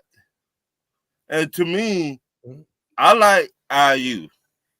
I like Brandon IU. That he is a beast in my eyes. Yeah. He could be a number one. He's a great route runner. Right. Good hands. Right. He could be a number one wide receiver on any team in the NFL. He's like, look at, he's like DeAndre Hopkins without the speed one because DeAndre Hopkins had. And what about Ayuk is that 75 catches got him 1,300 yards. You know, he does a lot with a little. You know what I mean? He doesn't get with 150 targets and shit like that. 170. And that's just the nature of that offense when we were winning. Right. There's not but he's able to Brock throw he's able to have a 17 yard per catch. He's able to average a 17 yard per catch. Season, you know what I mean? Because he's able to do what he needs to do in a 50-50. And we have plenty of examples of Shanahan where his ex is going to eat like that, like with Flash Gordon, with Julio Jones, in this with Andre Johnson with the Texans, and in this case with IU. Like, you know what I mean? Like the ex is going to be a factor. To me, IU, I would go with him no matter what. I'll be like, you know what, Debo? You want star fights? You want to mess with the kicker over here? You want to be a drama queen over here? I'll betray you in a heartbeat. That's just me, though. Here's the thing: what we're also almost gonna, like I said, Debo's lawyer right now, right? I'm a doctor, but I'm gonna play lawyer right now. I don't know if anyone that doesn't know, I am a doctor. I'm not playing. But anyways, I definitely love that he in the off season because he lives in San Jose, right? Shout out to Debo and shout out to my man Big Benko Franco. I just throw his name out there because that's his alias name. But like, you know, say he goes and kicks it over there, and he be saying like Debo is the spot for all the players. He does all the barbecues, and I'll see it on the Instagram, all the shit, the stories. You know what I'm saying? Even when Trey Lance was all fucked up in the wheelchair, you usually see Trey Lance there at the barbecue in the wheelchair. Like, everybody kicks it, and they've even had some special appearances where Shannon will pull up. You know what I mean? Like, his spot is the spot. This is why I feel like he's a career guy for that. He's a one team guy. You know what I mean? But unless there's like, you know, one of the disciples want him. Like, for example, we already saw the Texans go ahead and bring in a Stephon Diggs, like it was a 1-year thing. So they could be, because they know the grit, the type of player he is. But I feel like it's gonna have to be one of the Shanahan disciples that trades for him, or picks him up if we get rid of him. You know, or if we it could be. Let me say this: it could be Tennessee. I'm not mad at that. I mean, they got the former Bengals squad over there, where the terminologies, because you had the Zach Taylor thing. Right. Zach Taylor is definitely a product of all of both Shanny and McVay. If you look at the way Tennessee built, I could see they calling y'all right now. Hey, what's up with Debo? We give y'all Okonkwo and some picks. What? We give y'all a 4th round pick. I just saying, off the top of they can give us Jeff. They might even fuck around and be like, "Who's that? Who do they go after? Brown, Dominique Brown? No, not that's the receiver. What's his name? Something Brown, Derek Brown, the passer. David Brown. Who is it? The D tackle. It's the D tackle, right? What's his name? Brown? David Brown. Yeah, he's not a DE. Derek Brown. I would even take Jeffrey Simmons. You know what I mean? But You know who I would take? Pause. First of all, but Harold Landry too. Like they got some pieces over there. That's what I'm saying. They got pieces. And how many draft picks do y'all have right now? I don't know, maybe like 4. Okay. Okay, let's just say they offer y'all a 3rd and 4th for Debo. I mean, at that point, it's a hell of a deal right there for a 29-year-old receiver, but he's still got gas in the tank though. But I don't think here's why I don't think Tennessee does that. If Tennessee does that, that means they really have a young QB there, right? Because they're already kind of doing that with the other old timers. They try to bring in Nuke, then they brought in Calvin Ridley. Mm-hmm. So like I feel like if this happens, it's because they get another young QB in there, and you have to put weapons around him. You know what I mean?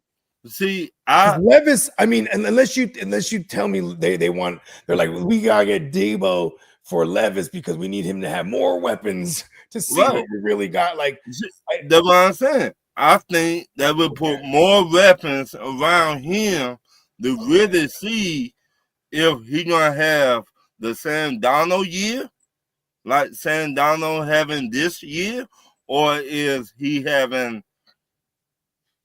Yeah, I think they're done with him, bro. They just benched him for a career backup in Mason Rudolph. So I think Levis is done, bro. I mean, he might be done, but what I'm saying, definitely see what they to get out of the quarterbacks they got over there. Like this past season, we just say, oh, they don't got no weapons over there. Who can we name over there? Besides Calvin Ridley. Hold on, my man,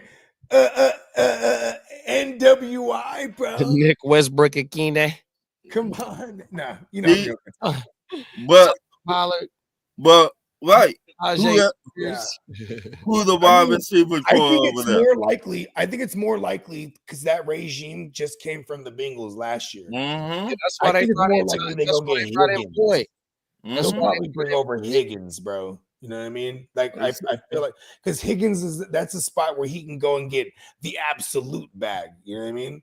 Right, but so that's what I'm saying. And you like probably get 30 million over there for real, and like Higgins probably doesn't deserve that, but that's where he can go to get that. You know what I mean? If you put Calvin Ridley, Carolina, and Higgins over there, New England. Right. If you want to talk about familiarity of a system, money in New England, but Higgins, this is the system Higgins played in for his whole career until you bring in T. Higgins and the boy from the Heisman Trophy winner, what Brett Young Bull name is. Please forgive me, I'm burnt out. Travis. If you bring in T. Higgins and the young bull T. Hunter, 100%. That's a damn. Because Debo, here's the thing with Debo too. I don't think Debo necessarily fits that scheme, so to speak, because that scheme wants to stretch the field. If it's Levis, they're stretching the field. If it's Levis, even for what it's worth, Levis was going. He was shooting it out, like because that's what they want to do in that system. And I hate that I gotta compare it to their time with Joe Burrow, but this is what they're doing. And in the familiarity with the system, now that you have the Callahans over there, I feel like that's where Higgins would go to get his big ass back because they ain't paying nobody over there. But once again, do you want the system or do you want the money? Because of the system contract. If I'm looking at my second contract, I want the money right now because why leaving? If T. Higgins, if it was about T. Higgins played in the Super Bowl already, 100%. And one thing about the New England play, we got to remember, New England was highly rumored in the Brandon Ayuk stakes already. So that was coming into the season after they drafted that quarterback, 100%. So they already in play for a big time wide receiver already, bro. I'm glad you said that because I thought he was going to Washington. Who's Higgins or Ayuk? Ayuk. Yeah, but because Ayuk there's the correlation. Because his homeboy Daniels, the quarterback. And the GM. And that's very common in the league. And the GM too. And the GM came from the Niners. Right. Yeah. So that's why I thought, for the Washington. If y'all watch The Pivot Man, I catch little cut ups here and there. Man, he was on the pivot. He kept on looking at Daniels. I was like, oh, he finna go Washington. Daniels was right there in the background. But see, here's the thing though. Daniels, that's his boy for real. Right. So on top of the fact that they played together. Right. At LSU. So I was like, oh, he finna go Washington. He don't want to say he going to Washington. They played together in like Arizona, I think it was. But if you look at the pivot, when he was on the pivot, he kept on doing like this. Yeah, I remember seeing the cut-ups of that. Man, I'm like, oh, he wanted to go to Washington. He was posturing a lot in there because he was. Here's the thing, even Debo went through that same thing. Like, remember the moms posted a video and it went viral. So the moms, Debo's mom, she posted a video where she's filming the baby, her grandbaby. She's like, yeah, this is my grandbaby, right? But the reason she posted is because in the background on FaceTime, first of all, it's a FaceTime video. Right. And on the background is Debo on FaceTime with AJ Brown. So he's like, hey, bro. First of all, he said, hey, blood, just like this. Hey, blood, they ain't even trying to pay me. The AJ said, for real, blood? He's like, yeah. And he's like, no, it's vice versa. I'm sorry. It was AJ Brown was like, hey, blood, they ain't even finna pay me. Yeah, they got the same agent. Yeah, he was talking about Tennessee, right? And then Debo goes, damn, for real, blood? He's like, man, they gotta pay me. Fuck that. They better pay me. He's like, they tell me the same shit though, bruh, that they want me to, you know what I mean? It's this whole conversation going on. Right. And then shit goes viral. And because, and he had stopped following the Niners, all this shit. He got his bread. Even with the Ayuk thing, I kept saying this whole offseason while everyone's like, what do you think they're going to do? They're going to trade? I'm like, we all stayed true, bro. Me, JD. Of course, we definitely broke down all the rumors and all the landing spots and everything, you know what I mean? But we stayed true, like, no, we finna pay him. This is what the Niners do. They weight it down, they make it annoying, and then they eventually pay their guys. They did this with Bosa, they did it with Debo, Bosa, Warner, and fucking now Ayuk, and they'll do it with the Brock too. Like, they're gonna weight that thing down. It's gonna be fucking annoying. And I hope they don't do that because they have all these examples of those guys performing poorly after they got their money because they had all this offseason playing fucking Mexican standoff, right? But for those that don't know what Mexican standoff is, when there's a bunch of us with all guns, you know what I mean? But if you look at it, there ain't even no Mexicans. Do you pay a player or do you be like, you know what? Nah, I'm down. I will get somebody else to do a better job than you. You see what I'm saying? Do you pay that player or do you get somebody in the draft? I mean, you know what's funny? So this is let's put our GM hat on, right? So they're like, Ayuk wants to get paid. Then it's like, bang, we draft the receiver in the first round, right? Like, and then it immediately leverages it, right? Because there's no way it doesn't. And then like it was a Mexican standoff. Now we all got our guns out, and it's like, hey man, pay me. No, you pay me. Or no, you play under the 5th year. No, you pay me. And it was just like, you know what I mean? It was one of those deals. If I did get draft picks, say somebody offer me 4 draft picks for Debo. Bye, Debo. Yeah, that ain't gonna happen though. It's not gonna happen. Hey.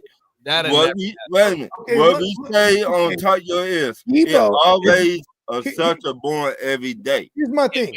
No, it ain't. I agree with that statement, but in the NFL, ain't nobody giving up 4 picks. I mean, I love Debo. Debo is what is he going to be, 29? Yeah. Debo's not at the time 29-year-old Devontae Adams resetting the market. At the time, he's not Tyreek Hill, 29 years old, who also reset the market. We have a 29-year-old Debo who's not in that category at all with those guys. Debo's not in that tier. Even though he does have under his belt being the number 2 receiver overall. A 1,400 yard receiving season. Yes. But, Well, 1,400-yard receiving season, not to mention, or is that including the yards? It was all-purpose season? Or is it including the yards? Because I think we have 1,400 yards receiving, you're right, plus the yards rushing. But we also seen the Raiders pay a lot of players, and that the Raiders ever since the Raiders paid Jamarcus Russell, I always noticed that the Raiders pay dumbass contract. So I get your point there when it came to Devontae Adams was definitely worth every fucking dollar though. Right. I'm not saying that Debo's not worth it, but Debo deserved it. So and that's where we are in the NFL. Is like, of course, there's motherfuckers that don't get paid. They deserve it. Right. They don't get paid. Even though Debo might not have been necessarily worth it because he's so injury prone, but he definitely deserved it. You know, and he got it. What I'm saying, I don't think they will offer y'all for a draft pick. I just was saying, for an example. You guys want him? You guys want Debo? You guys want Debo? No. Well, you know what? Put the GM hat on. No, we need a pass rush. You ain't lying. Bad. We get that. Hold on, check this out, Ron. The first 10 weeks of the Falcons, right? First 10 weeks, you guys had 10 sacks. Or first 11 weeks, you guys had 10 sacks. This last month, you guys are, if you just go back the last like 5 or maybe 6 weeks, I think it's 5 weeks. You guys are like up there with the league leaders in sacks if it started 5 weeks ago. You know what I mean? Like, it's crazy. I don't know what Raheem Morris did. He changed something up. But you guys are the QBs. Maybe it's the matchups you guys have had. And not what he did. I'm just saying, imagine if you have an actual pass rusher, right? Right. Raheem Morris is very aggressive when he has one. I finna say, if we at number 19 right now in the draft. If we either get a Myles Garrett, if we either get a Matt Cosby. Oh shit! And I think it's more likely a Myles Garrett than anything. Right. If we either Matt Cosby, I feel like he's a lifer. Right. For the Raiders. Yeah. If we either get somebody like that, we might be top 10. Garrett has already came out and there's been like from his camp. It's like people in his camp that said it was from him and saying that he wants up out of there. You know what I mean? Like Max Crosby, you never hear that. Max Crosby's like, I want to win. You know what I mean? Cleveland is. Remember back in the day, in the early 1990s. Yeah, when Belichick saved them for a minute there. Right. That's how Cleveland is. You don't get paid, but doomed. Right. Did you say the same thing about the Jets? Right. What about the Chargers? Again. Is Jim Harbaugh the Jesus for the Chargers? Yes. Okay. He might break the curse. And I don't think he would break the curse. I think for a while. Right. I think they will play harder for him like they've been doing this year. Yeah. They've been playing some good football over there with the Chargers. You ain't lying. Now, the problem is they also had a last place schedule, so you know what I mean? The problem is they get beat up by the good teams. Right. Yeah. The problem is, can they finally get to the playoffs and win in the playoffs now? But yeah, winning is different. If they play the Texans in the first round, it's sad to say because I'm an honorary Texans fan. Like it would suck if the Chargers meet them in the first round because the trajectory of the Texans is going the other way, and like the Chargers need to play these teams that are in these type of situations. Otherwise, when they play the good teams, they like look at the Bengals. The Bengals whooped them up, but the Bengals lost, but still they whooped them up. But the problem is with the Bengals, you got Joe Burrow over there. He is right. Yeah. Joe Burrow is a different monster. Mm-hmm. We don't get those quarterbacks every year. We don't. Like Joe Burrow is. Now, they defense such as. He's my favorite right now. Like out of all, like, and I'm biased too because he's a Sagittarius like me. Right. And Right. like, because we are the what do they call it? When it comes to Sagittarius, we're the odd defiers. You feel Right. me? Like we defy the odds. You know what I mean? Y'all play fantasy every week, right? Yes. And we're in the championship week. Okay, I'm gonna tell you this. Okay. Next year, if you get a good Cincinnati Bengals team, I guarantee they will go to the Super Bowl next year. Okay. That's what's up. I guarantee it. I mean, a lot of people this year that have Bengals players are in Super Bowls. If you know what I mean? Right. Both my Super Bowl teams this year in fantasy are decorated with Bengals offensive players. If they get the right defense over there, we to see another Cincinnati Bengals in the Super Bowl.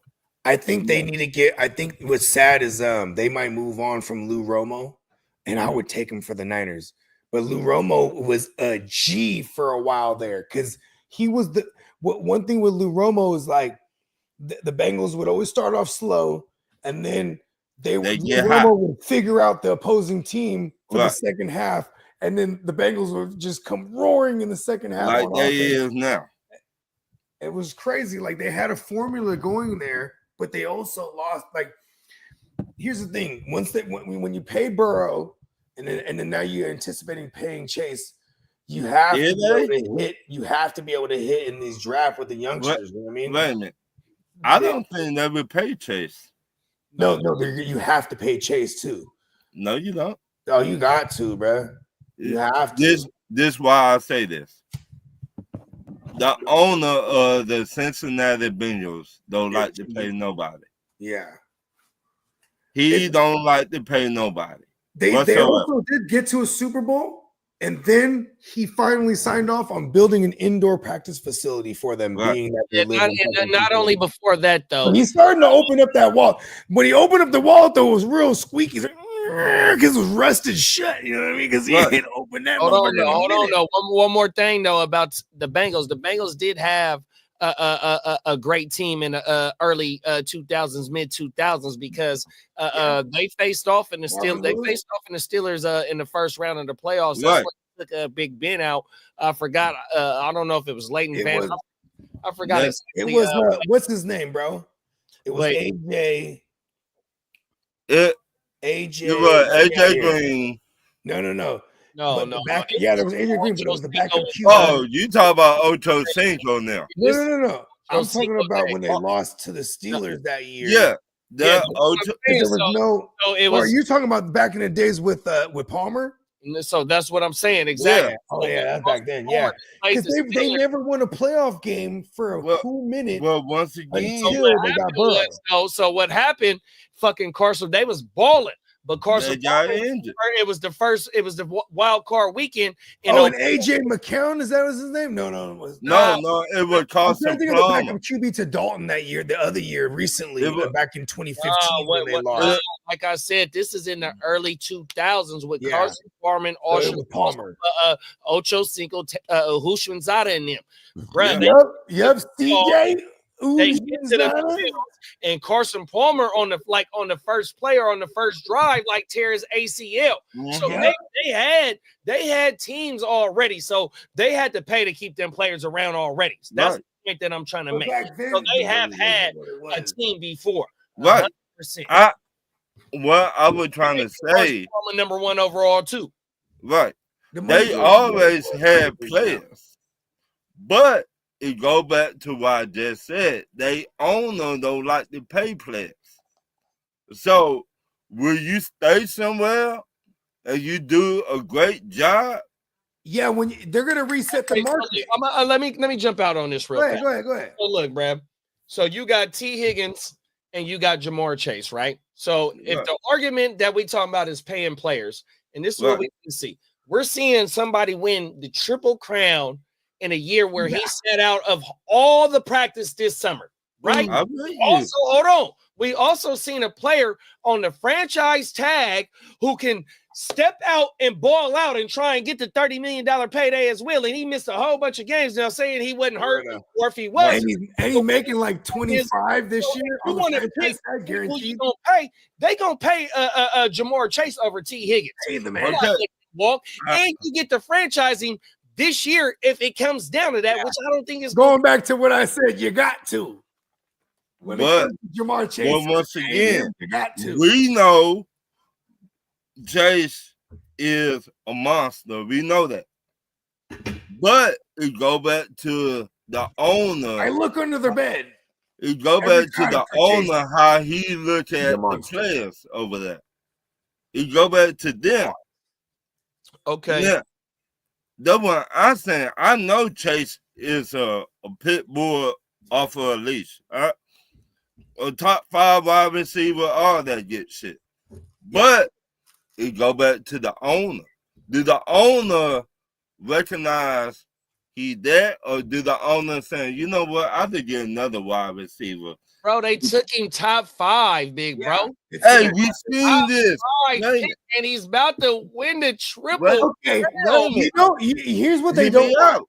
Here's what they don't want is that they look across their division rivals who have been either trying to trade for receivers if you're and like you get Deontay Johnson if you're the Ravens, because they're never going to make a big splash. But the Steelers were trying to make a big splash all offseason trying to get IU. So it's like if there was someone like Chase that was out there, bro, it's this team that would do it. That's across the way. There's no way. And Chase they still got there's him. No way Chase is. If Chase goes to another team, he's 29 years old, like Debo and shit like that. And they get the franchise tag, bro. 100. Like that's exactly what I'm saying. They get he's getting melted. So he's still got to play his 5th year. He has to play his 5th year because he's a 1st-round pick. So he's going into his 6th year. They get him for 6 years because they get the franchising for a year at 5th year. But how many times we seen wide receivers on a team and they don't get paid? Bro, a triple crown winner. Hey, it happens. I'm with y'all. Wait a bro. Hey, I'm with you. In the 4th quarter, too. I'm with y'all. I understand all that, but you got to put your mind as a business, as an owner. I get it. Now, you know your defense suspect. Now, do you put all your money on offense, or do you say, you know what, I like Chase, he that, but I was trying to build my defense. I mean, we're living in the day and age. I got a point for you. So I'm going to go back in history, right? Cincinnati not known for don't know, and this ain't no knock at my motherfucking Cincinnatians. Shout out to my Ohio players. I got it in Ohio.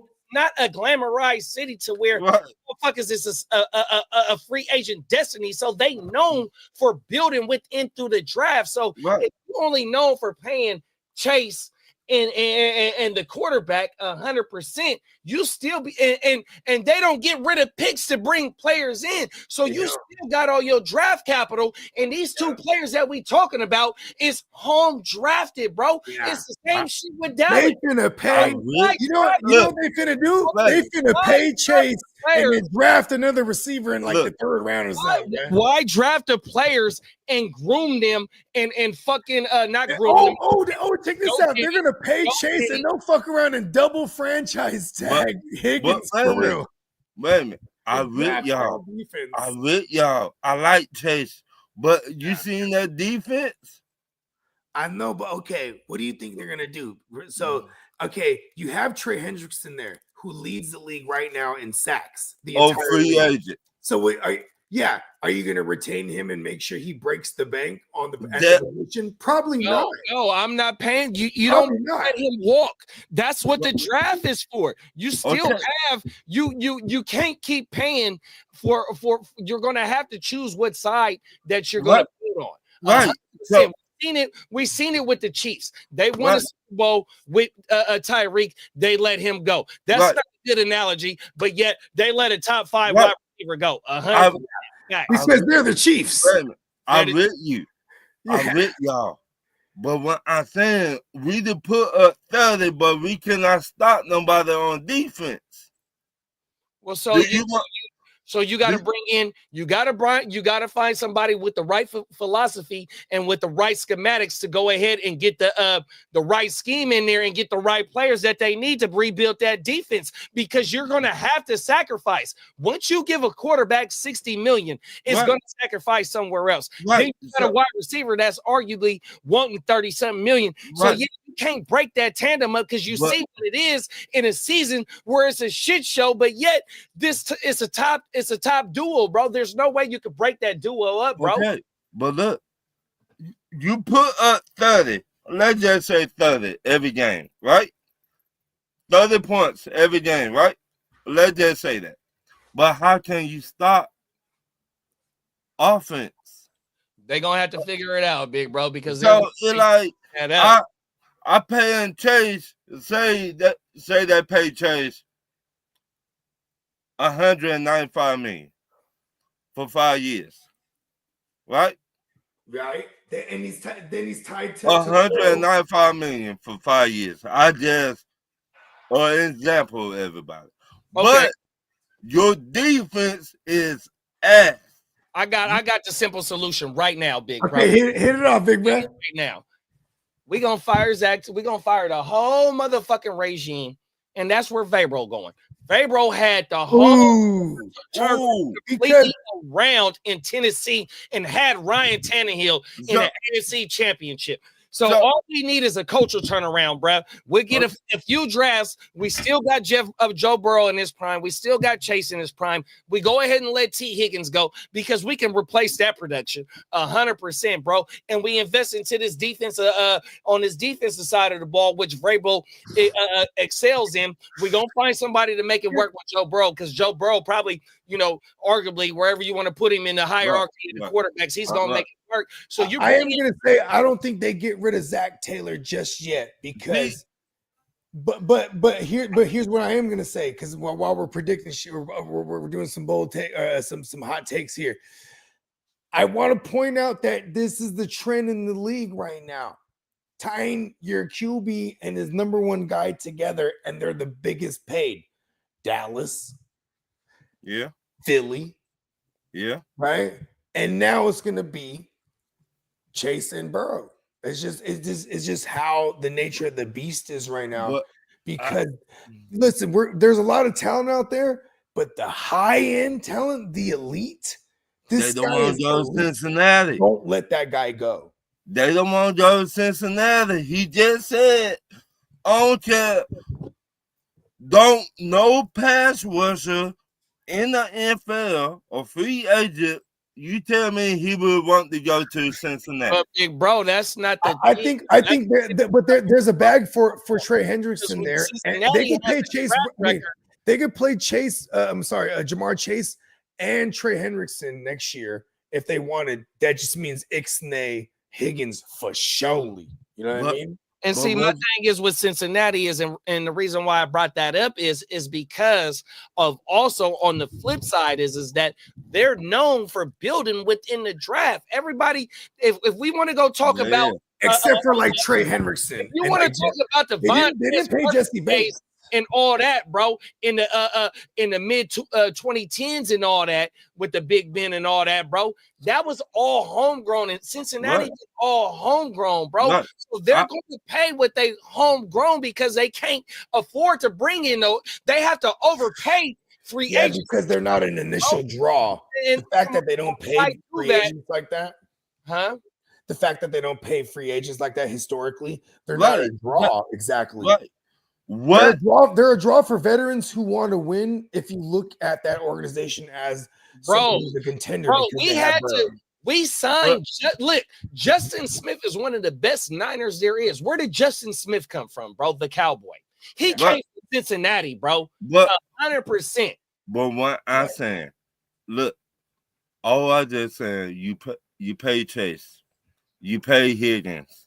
Okay, your offense got all your money. You just paid Joe Burrow. The offense got all the money. No, if you want to compete with the top 5 There's no one defenses. paid on defense though, except for Logan Wilson, I think. Right. He's But- competing with the top 5. It's not him. It's the other side. So he's competing with a top 5 Right. defense because he's shredding every fucking defense. Right. Big bro. But what I'm saying, how can you stop people on off? I mean, on offense. Hey, Your defense is not it's good. the same thing with the Niners, bro. It's the same thing with the Niners right now. They in the same predicament. They're going to have to get rid of the defensive culture because if you want to keep the offensive side of the ball, if you want to stick with Zach Taylor going to have to look himself in the mirror and bring in somebody like how Philly did. Look what Philly did, bro. They brought in Vic Fangio and fucking Kellen Moore, bro. And told, bro, look, you don't even get to pick your motherfucking coordinators. We're picking them for you. You go kick back and be the front man for what's going on behind the scenes. You know what I mean? You know what I mean? So John Lynch is about to start calling all the homies up like, listen, man, we got to make phone calls. But you got to get up Warren Sapp for real. Like, listen, I'm about to bring together an all-star cast I just saying, on defense. If you want to compete with Baltimore, Pittsburgh, Kansas City, who else out there? They compete with them, bro. They compete with them. But on offense, Buffalo. On offense, they got 8 wins, bro. 100%. So they not too far off, though, big. I'm not saying that far off. I'm not saying it. But what I'm saying, when time get cracking in the playoffs, you got to stop Lamar Jackson. Man, you got to stop Joe Burrow too, though, big bro. That's the thing. So you rather put 30 points on offense than stop somebody on defense. That's what you telling me? No, I'm not saying that. But when I got a quarterback that can go ahead and get me in field goal range in 45 seconds, and if it's a field goal game, you motherfucking right. Or if it's a 2-minute game and it's a 5-point game and we need a touchdown, I'm taking Joe Burrow out of matter of fact, in the playoffs, we've seen it in the playoffs what Joe Burrow do. I'll take Joe Burrow over most of these quarterbacks. I swear to God. Okay. Playoffs, Lamar and Josh Allen. Okay, Joe Burrow got the pedigree. Okay, I've seen him win big games in college. Okay, let me say this. Big games in the league. Let me say this. Say the game tied, right? Okay. Y'all need a stop on defense. I mean, that's what happened to Joe Burrow in the Super Bowl. He got them the lead late in the fourth, and there was a 4-minute drive to end all drives where Stafford ends it by throwing a fucking no-look to Cooper Kupp to cap off his MVP, Super Bowl MVP. And what happened? And that's exactly what happened, bro. Then here's the thing though. Then they have like, a minute and something to try to go get the win, right? Right. And Jamar Chase is wide open, and Joe Burrow is trying to get it to him, but that pressure comes through and he gets hit and he throws, and then it was it. See, and that's what I'm saying is like Joe Burrow. I feel like if this is like going back to what JD said, this is a homegrown organization. They homegrow everything. Right.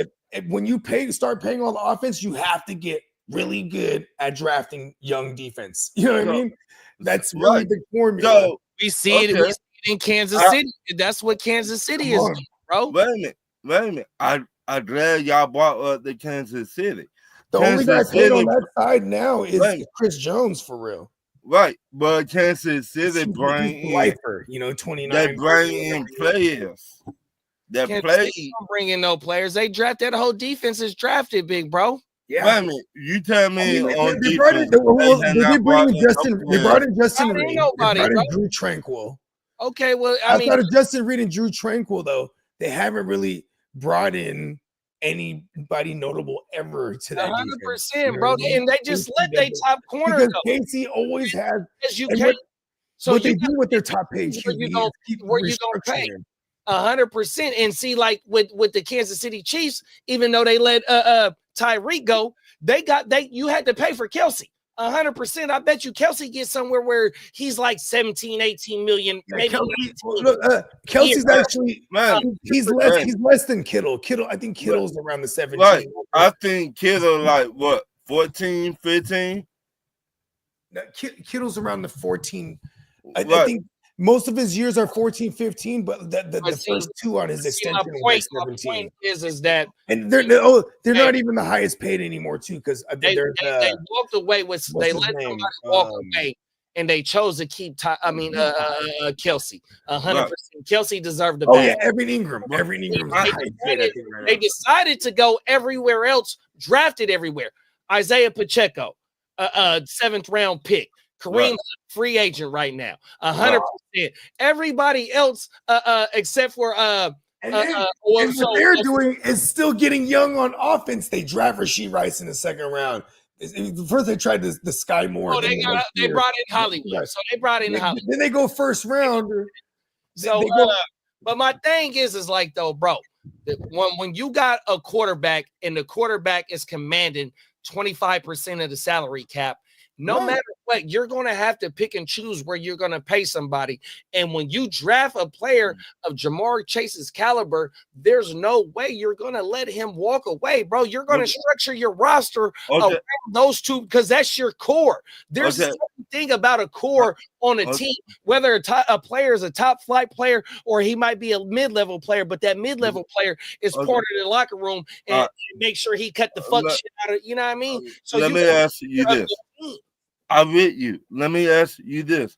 Remember Julio Jones was in his prime, right? Right. Okay, Chase is Julio Jones. Yes or no? Right now. Okay. Julio Jones is 6'4" and a track star on top of being one of the baddest route runners and all that shit we ever seen. They're totally different. I think the longevity is with someone like Chase because of the way he's I think I understand what you're saying. Right. They both was top 5 picks. Right. The Falcons traded up to go get Julio. So they're generational talents, basically. Right. But remember, when was Julio drafted? 2012? I don't remember what year. I think the highest paid receiver back then was like 18, 19 million. By the time my point is for Julio to get paid, you know what I mean? We're in the 30s now. But my point is, how many times you gonna let your wide receiver be like, you know what? I want y'all pay me. I want y'all pay me. I want y'all pay me. True. I want y'all pay me. And he don't work out with the team in the off season. He don't do nothing with the team, but he still asks, I want y'all pay me. And when you finally pay him, he don't have a good year. When you finally pay him, get him his money, he go on First Take. Brandon Ayuk. He go on First Take. Oh, I'm out of there. When you finally pay him, I always stand on. I love looking at history and stuff like that, and looking at other different cases. But I'm always gonna ultimately factor in the case by case thing, and because I was just trying to compare it to all the how the trend is now to make sure you have your franchise face QB with his fucking his number one receiver tied in, paid, and then boom, right? That's a trend. But at the same time, too, whenever we saw an organization win a Super Bowl in that fashion, we haven't. We haven't. And so there's that. So, but here's the thing, though, too. When has Cincinnati ever went to the Super Bowl? In '89 and then a couple years ago, right? Right. So I think they're gonna try to keep this band together until it all doesn't work anymore. But what and I think we're like 10 years away from all your money going on offense. You need to put some of that money on defense too. Nah, but see, if the salary cap is going about 175, I think it is, maybe close to 180. I got it. If Joe Burrow is at 50, 60, 60 million. They moving it up too. Yeah, that is my point for me. And so my thing is like if it's close to like 180, 190, and Joe making 60 and Brett making 30 a year, you still got almost 100 million to form out your roster, though, big bro. It's not gonna be that much because 100% it ain't really too. I mean, if you let Trey Hendrickson go, and he's a veteran, you might not want to let him go, but that's the type of decisions that they can give him a 3-year, 100 million type. But once again, so look, also you can franchise him and let T go. And can you franchise him being a guy that wasn't drafted there? This is a you can franchise anybody that's going off on your team. Franchise him. But you're right, we did franchise Robbie Gould at one point. But once again, we didn't. Don't get me wrong. I like the kid Henderson. I like him. Boom. You franchise tag him. Okay. You franchise tag Higgins. Okay. You can only use one. There's an exclusive tag. There's an exclusive tag, and there's a regular franchise tag. So let's just say you tag. Someone can franchise tag your linebacker or your pass rusher, whatever he is. Okay. Higgins. Hold on, real quick. Just one note I want to throw in there. They just franchise tagged Jesse Bates this prior year so they could retain him because they didn't want to pay him. And then they let him go finally, and he went to the Falcons. Right. Yeah. Okay. Yeah. Then I'm glad you brought that up. Then they lost their other safety to Carolina. Yeah, and who was exactly Dale Bell. So those two top safeties. Is it Juan Bell? Right. Those two top safeties right there, not on your team no more. Von Bell. Now, my question to y'all, is it hard to find great safeties in the NFL? I think if you want to know my ideology on that question, is that I think good pass rush is going to help any secondary. Well, so I'm gonna tell you, and them is facts too. But like this though, look. But on the flip side, you can have a shutdown secondary, but also and you get coverage sacks. You know what I mean? When you say safeties, what did you say about the safety? What kind of safety, big bro? Find any safeties. In the safety. Okay, so look, let's talk about this. Recent past drafts, right? Yeah. Mm-hmm. We just seen Christmas yesterday, right? Mm-hmm. The second game of Christmas, right? Mm-hmm. First round safety. What's his name? Kyle Hamilton. There you go, right here. So you got a stick of a first round safety. What you talking about, big bro? Wait a minute. You know it's hard to find safety like that every year. I mean, my Niners, we've had safety issues. Y'all should know it's hard to find a great safety like that. That's the thing. That's the beauty about the draft, though, big bro. So you got a high-end safety in Kyle Hamilton that was a top 15 pick, and we know what Baltimore known for because they had Ed Reed. They took Ed Reed as a first round pick out of Miami. So they know how to spot that shit, right? So, but also, motherfuckers know it don't gotta be a first day pick or a second day pick. On day 3, you can go find them gems. 100. You know what I mean? So it just depends on. So to answer the question, I think every position, the tops are dime a dozen.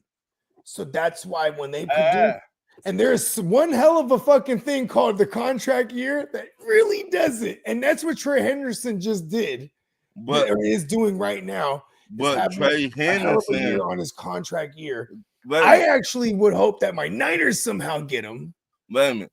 Trey Henderson been balling. Was Trey Debo for Trey Henderson? After they franchise tag Henderson. I wouldn't. I wouldn't do that either. It would have to have. We would need more. Trey Henderson been balling for a long time. 100%. He has. And he was a free agent. He went to them. Because they signed him. He wasn't drafted by them.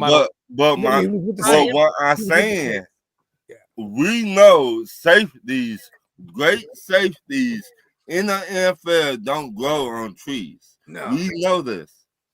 So why would they give up Jesse Bates after like a career year type? That's what I'm trying to say. Yeah, I get what you're saying. I was trying to figure out where you're going with this. Why would you give up your safety duo? The entire duo. Well, okay. So they had Jordan Battle and Dax Hill. They had drafted Dax Hill 3 years ago. So he was in year 3 now, season 3 now. He tore his ACL. Okay. And they also drafted Jordan Battle, who is a bad motherfucker. Okay. You know what I mean? Once again, have he show it during the games? Who? That safety. Jesse Bates? No, Joey. Jordan Battle? Yeah. Oh, yeah. Oh, yeah. Because you just said. Okay, look at this. Just 2 weeks ago. Watch. Do me a favor, JD. Can you look on the sleeper?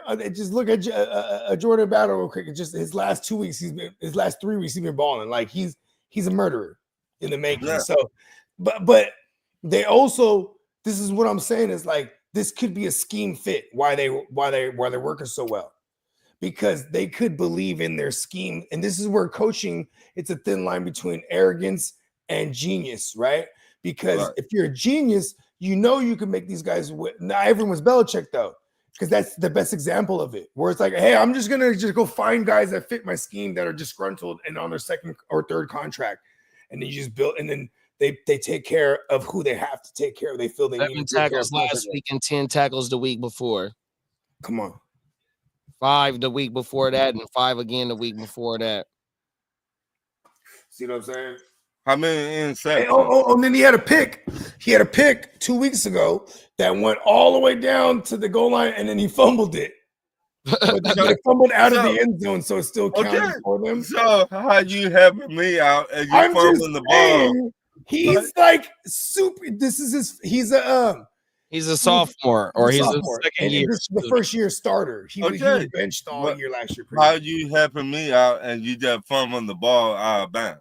There it is. But you know what though? See, that's the thing though. Like with teams that's not a super free agent destiny, they have to rely on the draft. Some players you have to let walk. You know, some players ain't cornerstones in your franchise.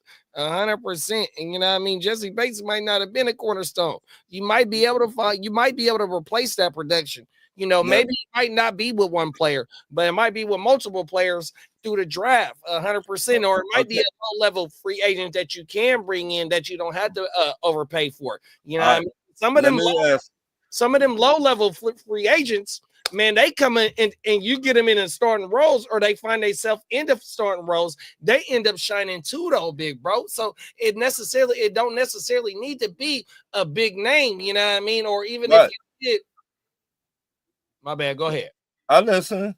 No, I was just gonna say sometimes that you do gotta let some of your players do walk away, because you know you might got a young bull up and coming that, like, you know what I mean, you can go ahead and let go ahead and walk because you got the young bull up and coming, you know what I mean? Because sometimes you do draft at positions that necessarily don't need needs, but yet, you know what I mean, this young bull right here, he the best player on the board right now. Let's go ahead and take him and slide him in there, because we see bruh that's in the starting job right now. When his contract come up, by the time young bull ready, he gonna be ready to take bruh's spot, and we still got him on a 2, maybe 3 year rookie deal. Shit like that still happen, big bro. I mean, it happens. It happens a lot. But how many of, let's just say, safeties, you let your best 2 safeties go, but you got 2 safeties behind them ready to get it? How many? Not too many in the NFL. That, you see what I'm saying? You let your best safety duo go to Carolina and to Atlanta. Yep. And you got 2 in the back waiting for you. We don't see that too much in the NFL. That's my whole thing. Do you put your money on offense, or do you put your money on defense? So in the case of Cincinnati right now, I'm gonna put my money on my two best players who happen to be the best at their positions in the NFL. That's where my money gonna go. Okay, so that offense. I'm gonna pay to retain those two players, but I don't think paying those two players is gonna hurt my situation as of right now, bro. It's not 100%. I'm coming off a season to where they got to play this week still, and they got to play next week, right? So if they got 8 wins, 7 wins right now, 100%. If they got 7 wins and they win the last 2, that's a 9-7 season, bro. 100%. You know what I mean? And that's still a block building based on we didn't see T. Higgins. We like how you saying right now, they defense completely terrible, but yet we still got a quarterback in his prime that ain't even sniffed his prime because Joe Burrow ain't nothing but about 26 years old. He ain't even his prime yet. Like I just said, I like Joe Burrow. I think he a monster at quarterback. I've been following his career since LSU. I know I seen it. I'm a Georgia Bulldog fan. I seen the shit. Facts. But my thing is, if you put all that money on, I actually just went and picked up Jordan Battle in my redraft that I'm in the Super Bowl right now. Like, you know what? Fuck it. I'm picking up Jordan Battle. He's Battle in his name. If you put all that money on offense, your defense gonna fall off. If you put money on your defense, your offense is gonna fall off. That's all I'm trying to say. I have a great question for you, Ron. Ready? So you have London going into what year?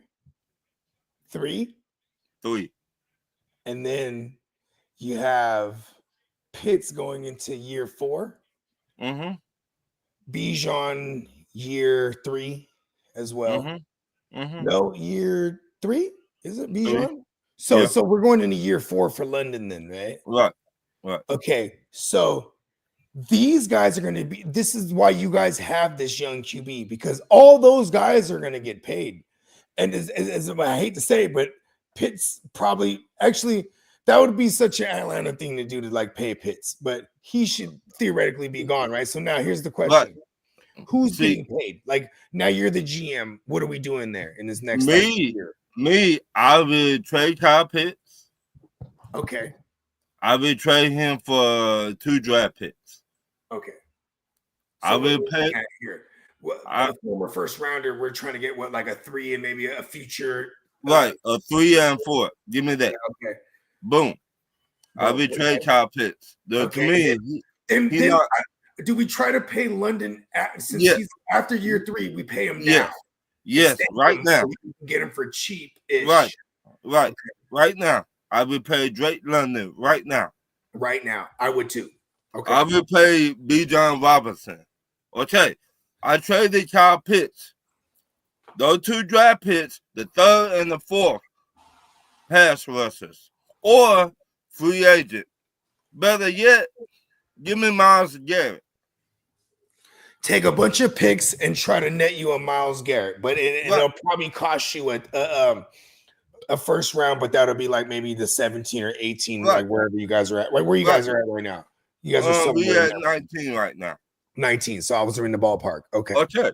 So that Kyle Pitts, can I cuss on here? I like this. I like this plan, actually. You can. Come on now. Okay, Kyle Pitts. There it is, man. Hey, you should put the application in, man. Kyle Pitts is ass shit to me. He is straight ass. But what comes out of ass? Ass. He is straight ass to me. I can't stand him. I think he a sorry. I don't like the way he walks. I think he's lazy.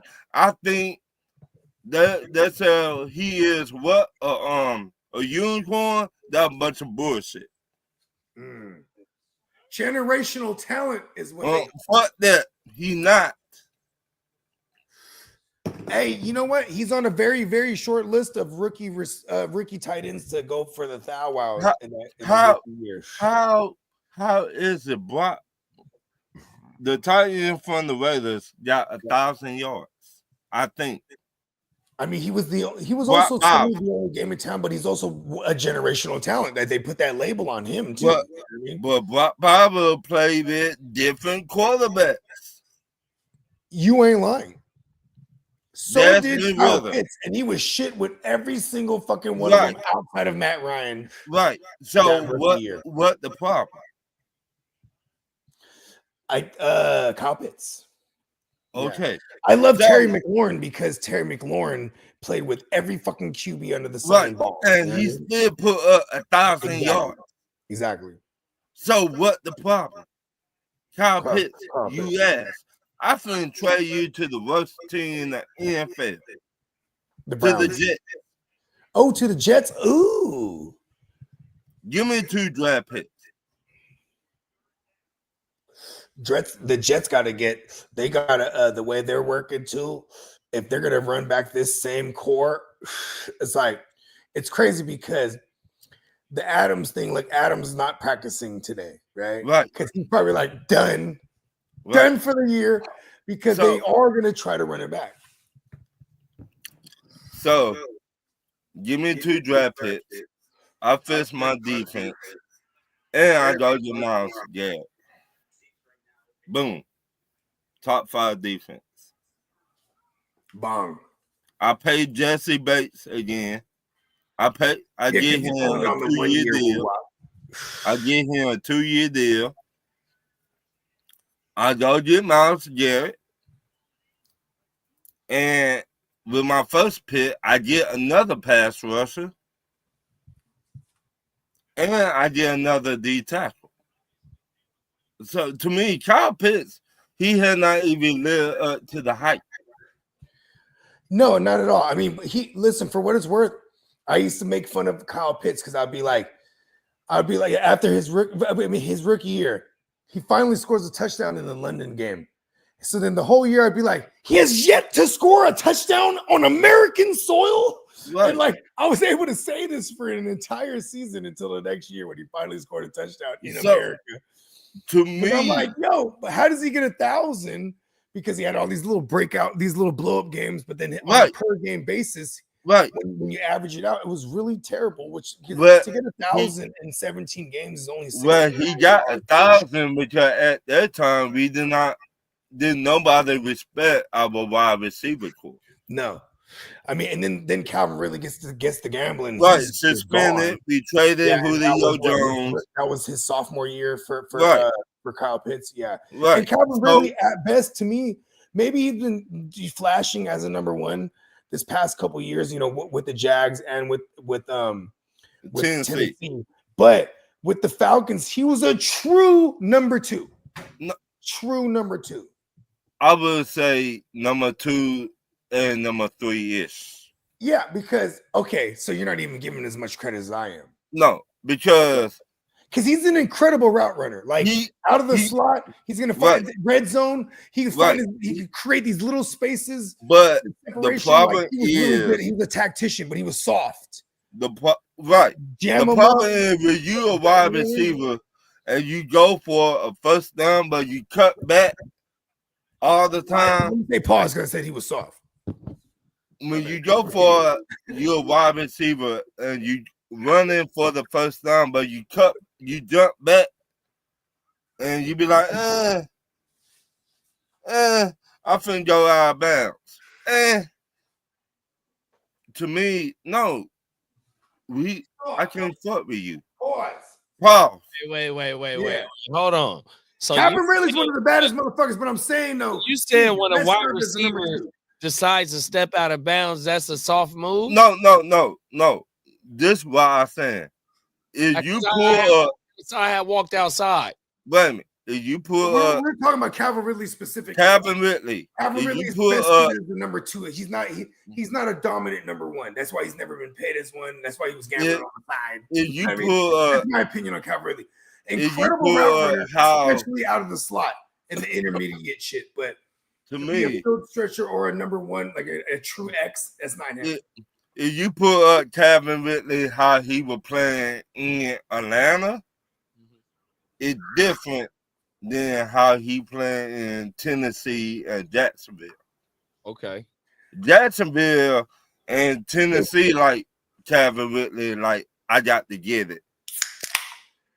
Yeah. In Atlanta, he was like, "Oh, I don't got to do too much, but I still he had Julio for his first few years too, though. Yeah, right, and then but, he got to reap the benefits of getting the lesser coverage and playing in the slot. He piled up easy reception. Took a lot of things for yard. Plus, but me as a former wide receiver, you still got to do what you need to do, no matter where you at. I get it. No, I understand. But now we're talking ideology here. You know what I mean? We're going from Matt Ryan to fucking Trevor Lawrence, and then the merry-go-round of Will Levis and Rudolph on everything. But, you know what I mean? but look, he got paid by Tennessee, what, $90 million. So he had to have a great season in Jacksonville to get that money. Well, here's the thing. Tennessee also got a good look at him twice that year. Right. But, and the same way Calvin Ridley, here's the thing. When someone like Mark what's his name? Christian Kirk. When Christian Kirk visited the Jags, no one wanted to go play for the Jags. You know what they said? Don't let him leave the building, let's pay his ass. Then they trade for Calvin Ridley because this was their attempt to getting a high-end receiver, but they trade for him because no one wanted to touch him with fucking, however many foot pole you want to use for the analogy, right? And then as soon as but then he underperforms, quote unquote, as the number one. Right. So they let him go. But here's the thing with Calvin Ridley, there was like 5 almost touchdowns that I can remember clearly in my memory where it was like outstretched and it was Trevor Lawrence, or it was like he stepped out when he caught it, or like there was always somewhere. So he could have had a bigger year, but he definitely parlayed that into this contract with another team that's not a draw. And it's like, once you get him in the building, don't let him leave. Pay this fucking guy. I dare you said that, JD. What we always say, almost on top of your ears. I almost hit the lotto. I almost won $1 million. But I pointed out the fact that it was the team that played him twice. So he tore them up twice last year too. Though, big bro.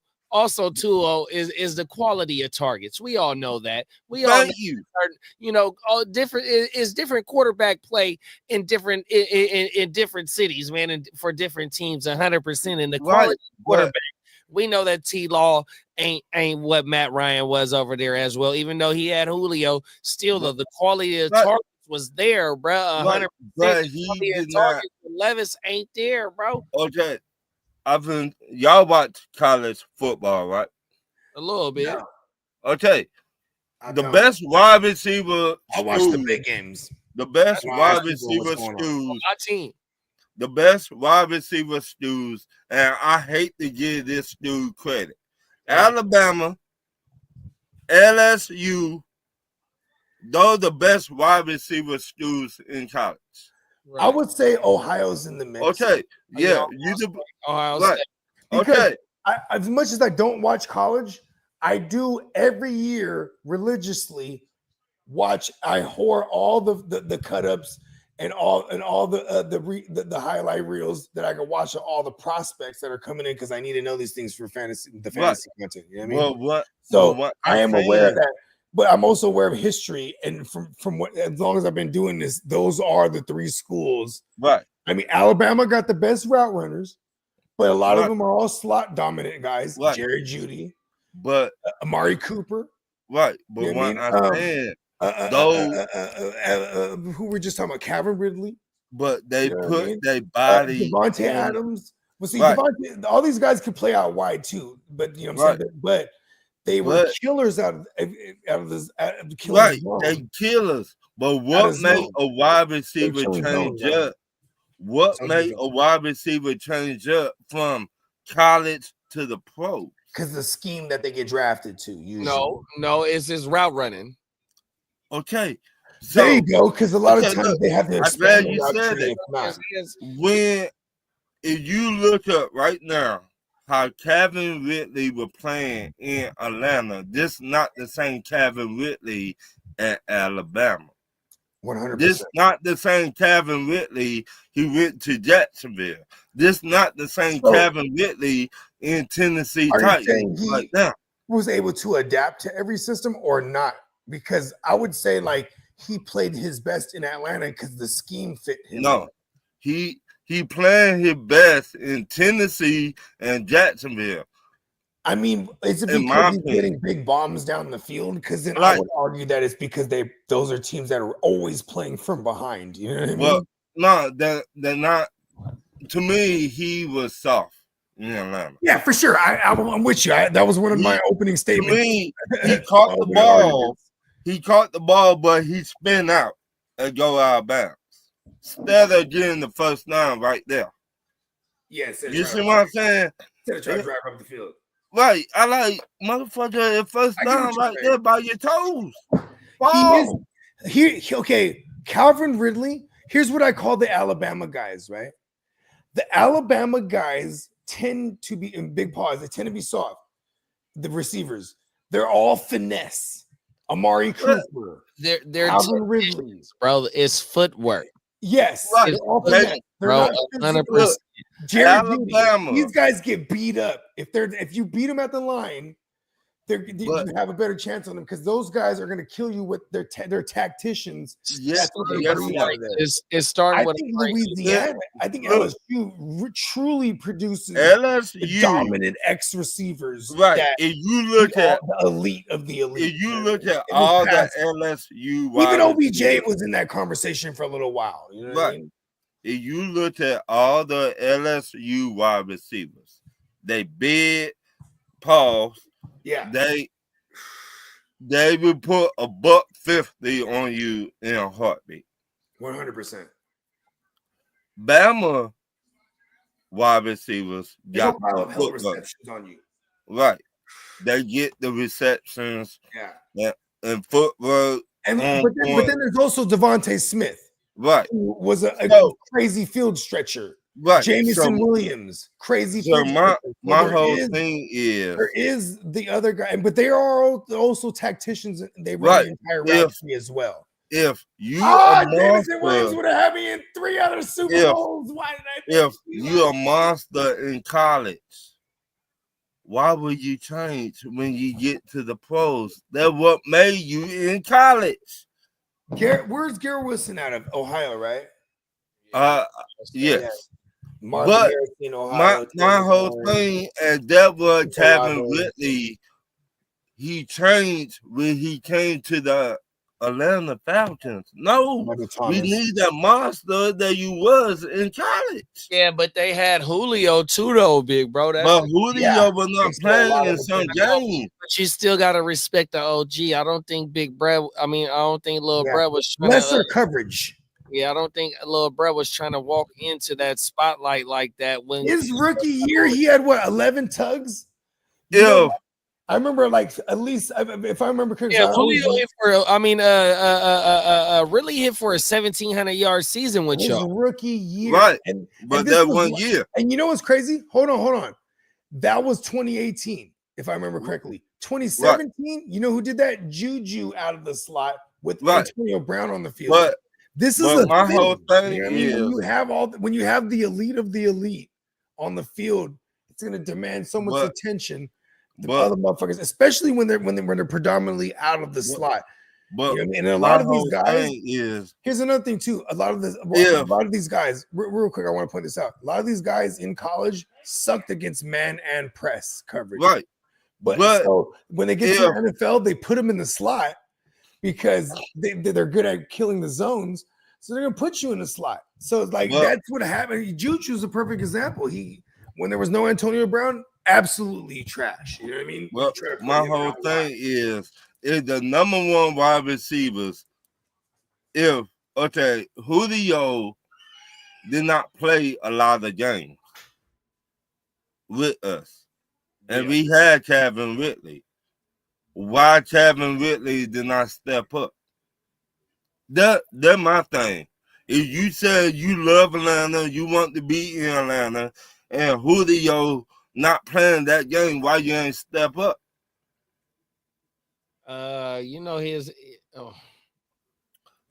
Let's talk about it. Come, you be JD. You've been knowing me for a long time. Yes or no? 100%. Okay. If my number one wide receiver not playing today, is that the best time for me to step up? Hell yeah. So why Kevin Ridley did not step up? I don't know, big bro. You got me right there, bro. I ain't gonna lie.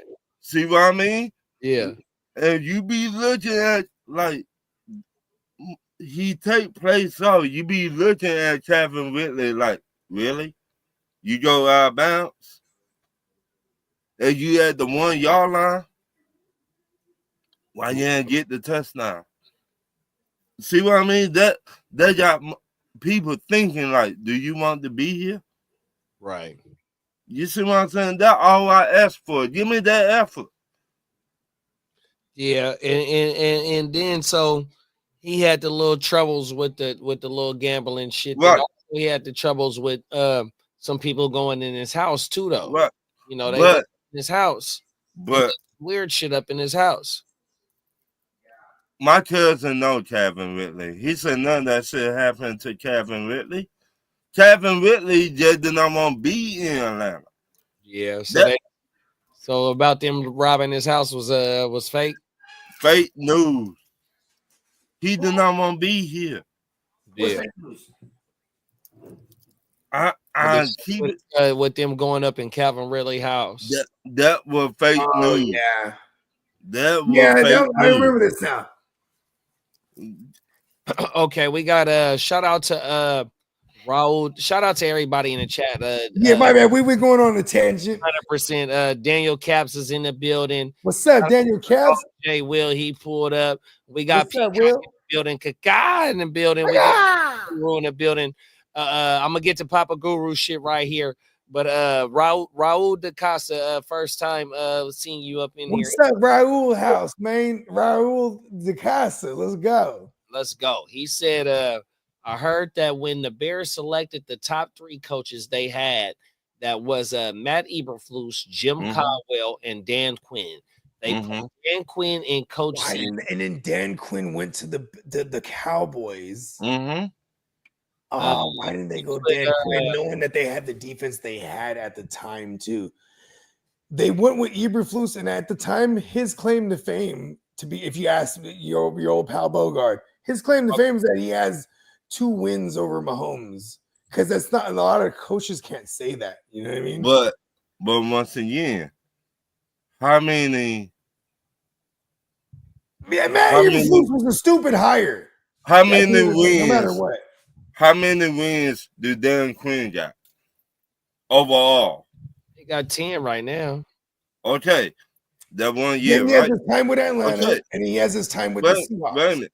No, we were winning on offense in Atlanta.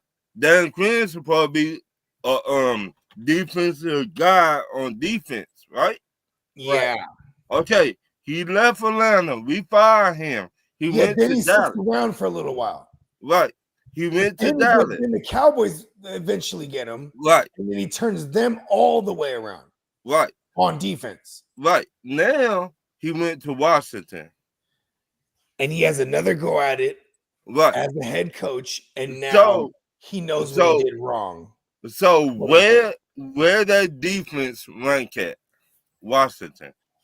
Okay, I can't tell you off the top of my head, but I know JD. He got the sharp woo-wops and all the things on the thing. So we can actually tell you exactly right now. I'll pull that shit up. Yeah, we can actually tell you exactly right now because I know they're up there in sack totals. They're up there in pressures. I know they're not. They're also up there in points allowed. So they're pretty good on just from what I know, but I can't tell you exactly where they're at overall right now.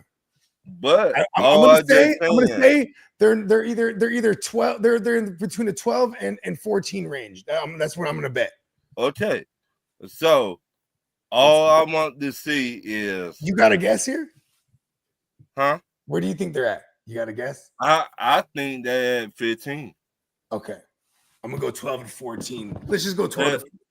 Yeah, and this is why I say this. because they got the corner from New Orleans. But he has only played 2 games so far. Right. And he's been on the team for like fucking 6 weeks. You know what I mean? Right. So he got the now is he the number 1 corner or number 2 corner? You got me there because I couldn't. I know more about their safeties and their linebackers, their edge rushers, and their DTs. I couldn't even tell you the corners. Do they still even have Kendall Fuller playing nickel? I'm like, the reason I'm saying this no, they let him go because I know the fantasy relevant guys. Right, they let Fuller go. Yeah, so Kendall's gone, and he was awesome, but he's solely a nickel guy. So once again, do you got the number 1 corner on? Is he the number 1 corner or number 2 corner? If he the number 1 corner, he was shadow. Okay, who did they play? Okay, they played Philly last week. They played Philly. He shadowed and or traveled, whatever the term you guys want to use, right, with AJ Brown. So yes, to answer your question, he's there. This is why they traded for him. They wanted a true number 1. Okay. Well, in New Orleans, he was battling injuries for a long time. Yeah. He's been battling injuries since he got in Washington, too. Yeah. They actually traded for him while he had a hamstring injury. I've never seen this. I'm like, how does he pass a physical? But they had to make the trade because it was at a deadline trade. So it's like, shout out to New Orleans. They did it smart. And shout out to the Commanders who took a fucking gamble because that could have been all the way wrong. He literally only got on the field this last 2 weeks. But did New Orleans was smart, or New Orleans were like, you know what? Yeah, okay, it is what it is. Dan Quinn 56 at 49, including playoffs. Yeah. Okay. I mean, it's about getting assets at that point. Right. Trade assets. I mean, draft assets, right? Draft capital, whatever the fuck your term. So my whole thing is, can he turn this defense up to another notch? That's my whole thing. Well, okay, I'll say yes. You know why? Why? They are okay. But JD, did you find it? Yeah. So because I don't got the overall total rank, but what I got is that in points forward, points against them, they 19th with only 348 points scored against them. Then in passing yards allowed, they're 4th in the league with only giving a 2,782. Right. And they've had no Lattimore the majority of the time. See, because you know what they're predicated on? That fucking pass rush, bro.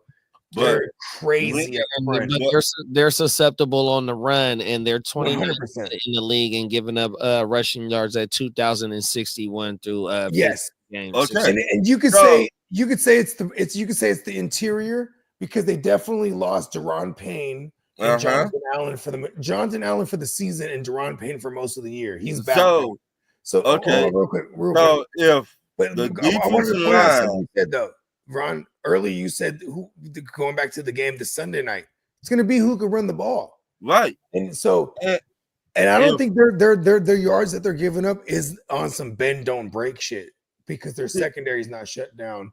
Their secondary looks so good because that pass rush, bro. But if your defensive line don't get to the quarterback, then what they're saying about your secondary? Oh, they gonna get cooked. Yeah. Okay, so when they've been pretty good at getting to they've been getting to the QBs though.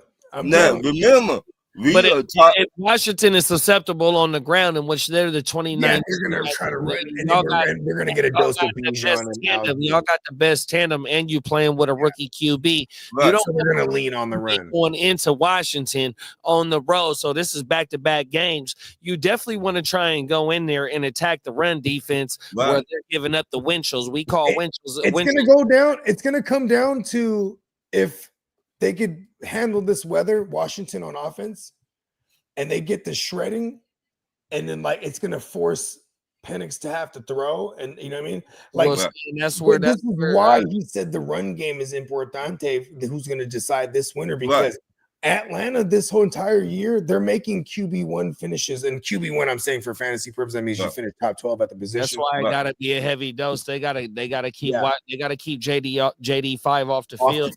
But I'm gonna tell y'all a little secret. It gotta be a heavy dose of Algier and Bijan. This I'm gonna tell y'all a little secret. Michael Penix was at Washington. No one's listening. Go ahead. He was at Washington. Oh, now he was drafted. He went to Washington, and they play in the cold, they play in the rain, and he still put it up those yards. Yeah. So I don't think nothing get in my quarterback weight. I'm bad to cut you off. What did Penix throw for last week? Maybe 180. He did not do that much last week. Okay. Yeah. So the run game was working phenomenally, and the defense was doing their thing. The man saying, if their defensive line cannot get to Michael Penix, this is a team effort here, right? So if your defensive line cannot get to Michael Penix, your secondary gonna look suspect. So when your secondary look suspect, they're gonna get cooked by Drake London. What's the hit? What is the hit? I kind of know this answer, but what do you think London has done again? How do you think London has fared against Lattimore shadowing him in their career? They played each other a couple times. Right. He shut them all the way out. So what do you feel about this matchup this week? I think I like the matchup. Because we are a fantasy show for everyone that's rocking with us, like that has London, because London's a factor this year. There's people in championships. I'm playing against London in the championship. So I'm asking this, like, how do you think it's going to fare? I think it's going to be 50-50. He's going to be tit for tat? Yeah, tit for tat. Okay, I like that. No, they always play like that. Listen, I got selective hearing. I heard you say tit for tit. Is that what you actually said at first? Tit for tat. Okay, I heard tit for tit, and I was like, yeah, I like tits. But then I was like, oh, he said tit for tat. Okay. So I heard it right. You said it right. I just had selective hearing. I ain't gonna lie. They always play a good game. Okay, look, in 2023, they first game. So I didn't want to go to this year's schedule because what I mean. So in 2023, November 26, Drake London had 7 for 591. When so he ain't shit. Hold on, was Lattimore healthy that game? Does it say? Now that I don't know. And then in week 17 last year, it was 9 for 4 for 41 with no touch. See what I mean? That was his I don't know if New Orleans. Was he there because he's been hurt these last couple. Because then that means London's probably poised for a big game then. So, because I know when I actually looked this up. That's what I'm saying. The games that he did play with Lattimore in there, nothing. That's what I'm saying. Is 2022, his rookie season. Okay, so there it is right there.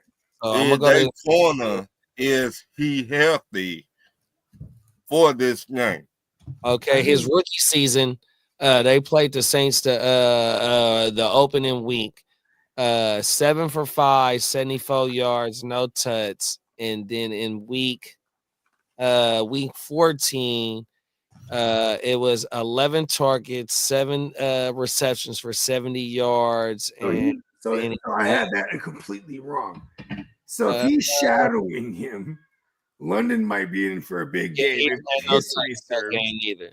Yeah, but you got to look at it. Is he healthy? London or Lattimore? Lattimore. And I guess London is like. Well, that's why he had been sitting. But just because you sitting, that don't mean you healthy. That usually means you're out because of injury. So if he out, Drake London finna have a field day. Oh, he's in. Right. He's in. Like Lattimore is going to play, Okay. and to be honest too, Lattimore. Listen, I've never been scared of Lattimore like that. I always Yep. because I always felt like he lost a step since years ago because he was a rookie 2017. He showed up in a big way for the first like 4 years of his career. Here's my thing with Lattimore though too. He did in recent history in his last 2 games of him, the Commandos version of him. He shadowed AJ Brown last week. AJ Brown had a hell of a fucking game. So I'm not really, you know what I mean? And like, unless your name is Mike Evans, you know what I mean? This is why I'm glad we looked this up because I had it totally wrong about London versus him, but I couldn't remember correctly if he was hurt or not or playing hurt. Either way, he's gonna shadow him. Yeah. And I finna tell you this. You got Mooney, you got to worry about. You got our other tight end, you got to worry about it. Mooney, who we got from the 49ers. Then there's Ray. You got to worry about Ray. You got to worry about Washington, KC Washington. We got wide receivers. Hey, KC Washington is my guy. Like life after Mooney. If you guys don't retain Mooney, right? Like, KC Washington's gonna be a dude, bro. So what I'm saying. He's just who you gonna put and rotational? Who you gonna put that corner on? Because everybody's gonna eat besides Kyle Pitts. Yeah. I keep it in 100 with KD. That's hella funny. To me, Kyle Pitts a waste of talent. I mean, they drafted him over Chase and Penny Sewell. We drafted him because we needed that we just traded Julio Jones. Though we thought he'd be, and they believed in Ridley to be an incumbent. Right. We thought Kevin Ridley was going to step up. Yeah. But we seen what happened. He bet against it, didn't he? Right. So it like, who do you go? You go Kyle Pitts?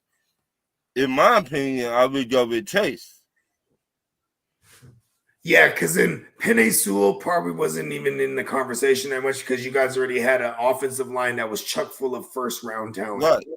Yeah. So it like, where do you go? You go Kyle Pitts or you go Chase?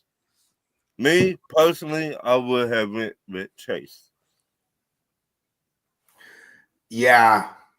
I mean, but here's the thing, too, is like, it's almost like the whole world knew that Chase was going to get drafted by the Bengals. So it's like, right.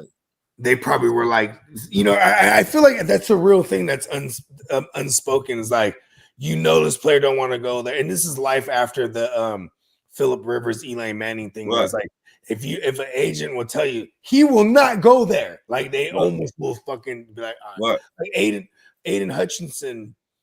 I don't know why he didn't want to play for Detroit, but remember that was the whole thing that he didn't want. I think he just wanted to be the first overall. But like, remember it was the thing. He was like, "Yeah, I'm going to Detroit." He was like happy, but he was like, he wanted to be first overall so bad.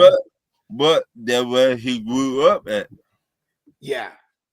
I think he like, so everyone knew he was going to go there. Like, it was almost stupid that the Jags didn't take him. Because the Jags, the year before 2020, they drafted Walker from Georgia. Yeah, Travion Walker. So no. They took Travion Walker over Aiden O'Connell. Well, I'm sorry, Aiden Hutchinson. My bad. So it like, do you put another draft pick on your? No. They took Travion Walker over Aiden Hutchinson. There you go. Yeah, they took him in the same draft over him. So, to me, it's a win-win for Detroit and for Jacksonville. To me, yeah, but Aiden O'Connell. Why do I keep calling him Aiden Hutchinson? He definitely was very vocal about wanting to be first overall and not wanting to go to Detroit. right? Now it's probably the best decision that ever happened to him. Granted, he tore his ACL this year, but I'm just saying, with all that said, he definitely was like, and what is it for legacy? Like, why you want to be first overall? Like, who the fuck wants to go to the Jags? Or did he just want to get out of Dodge, literally? I think he just wanted to get out of Dodge. Yeah. And I think he wanted to go home. You I don't get out of Dodge in his Motor City. Hey, I'm fucking good. You don't hear about players want to go back home when they get drafted. You don't hear about that. I mean, and then someone I could think of off top was Hernandez.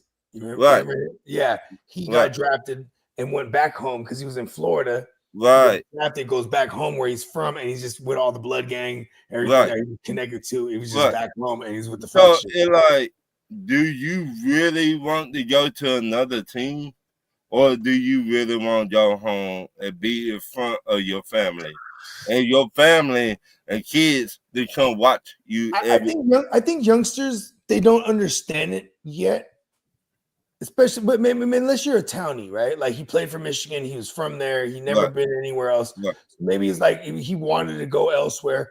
But you know, when you're a youngster, you don't realize like being close to the family and all that shit. That's really what it's about. That's why we go home for the holidays and things of that nature. Like, so you know, it's not really until you get older and you know, like you get to appreciate that. So, but he's gonna make millions, and he's already making millions, and I'm pretty sure he understands it now. You know what I mean? Now you can go buy houses elsewhere on the off season, like you know what I mean? You know, like it's just being drafted. You're there's 12. How many active players in the league at one point? 1,200 or something like that, or am I even undershooting it? Like it's a very rare thing, so I'm pretty sure that appreciation does kick in once you get those checks. But they're like me. If I had a chance to go home, I would go home. Yeah, like I would not want to play for nobody else. I would want to play for my hometown team, Atlanta Falcons. Look at Grady Jarrett. I mean, Randy Moss even at one point grew up a Raiders fan. So you know, what I mean, I'm not a Raiders fan. Not Randy Moss. Who am I saying? Who went to their? Who went to Larry Fitzgerald? No, not Larry Fitzgerald. I'm trying to remember who wanted to end their career. Warren Sapp. There you go, Warren Sapp. He was a Raiders fan. He wanted to end his career there. Why? Because that's his team. Right. You know what I mean? Terrell Suggs, Arizona Cardinals fan. Right. You know what I mean? He's like, fuck it, I'll end my career there. You know what I mean? If like, you look at all the older players that wanted to go home and play for the home team. Marshawn Lynch. Fuck it, I'm going to the town, blood. Right. I'm going to the Raiders. Yeah. Okay. But I just saying that speak volumes. Especially, I do like that a lot. Like Tom Brady for years, his idol, growing up, his idols were Joe Montana and Steve. Right. So you know what I'm saying? He wanted to be honest. I thought he was going to the 49ers. Me too. Aaron Rodgers too. As much as people hate Aaron Rodgers, he's another Sagittarius. To me, I don't think Aaron Rodgers ever wanted to go to the 49ers because y'all always a fan though. I think when he got to the NFL, he grew to hate the Niners. I think why he hate the 49ers because they knocked him out of the playoffs so many goddamn times. Right. Y'all used to kick Green Bay ass every year. And then even in the Aaron Rodgers era, 14 years ago, we knocked him. And even in recent history, we've been knocking him out the playoffs. Right. Last 14 years, we knocked him out like 4 times. Right. I don't want to go to the 49ers. You see what I'm saying? Okay, I get what you're saying there, but I'm talking about like him growing up. He wanted to be in that infamous footage of him in that green room being upset while he's getting passed on hella much. Boom, boom, boom. Especially when Alex Smith got drafted to the Niners, he was pissed. Well, you gotta look at he's gonna get drafted because he's from the Bay. He's from Northern California. He played at Cal. You know what I mean? Like it But was just set up for him to go to the Niners. okay, Just like Brady thought tell me this. the Niners were going to take a chance on him and he would be like a backup or something behind Garcia or whoever the fuck we had. Tell me this. We ended up Do drafting you somebody think if Tom Brady would have got drafted by y'all, do you think y'all would have won?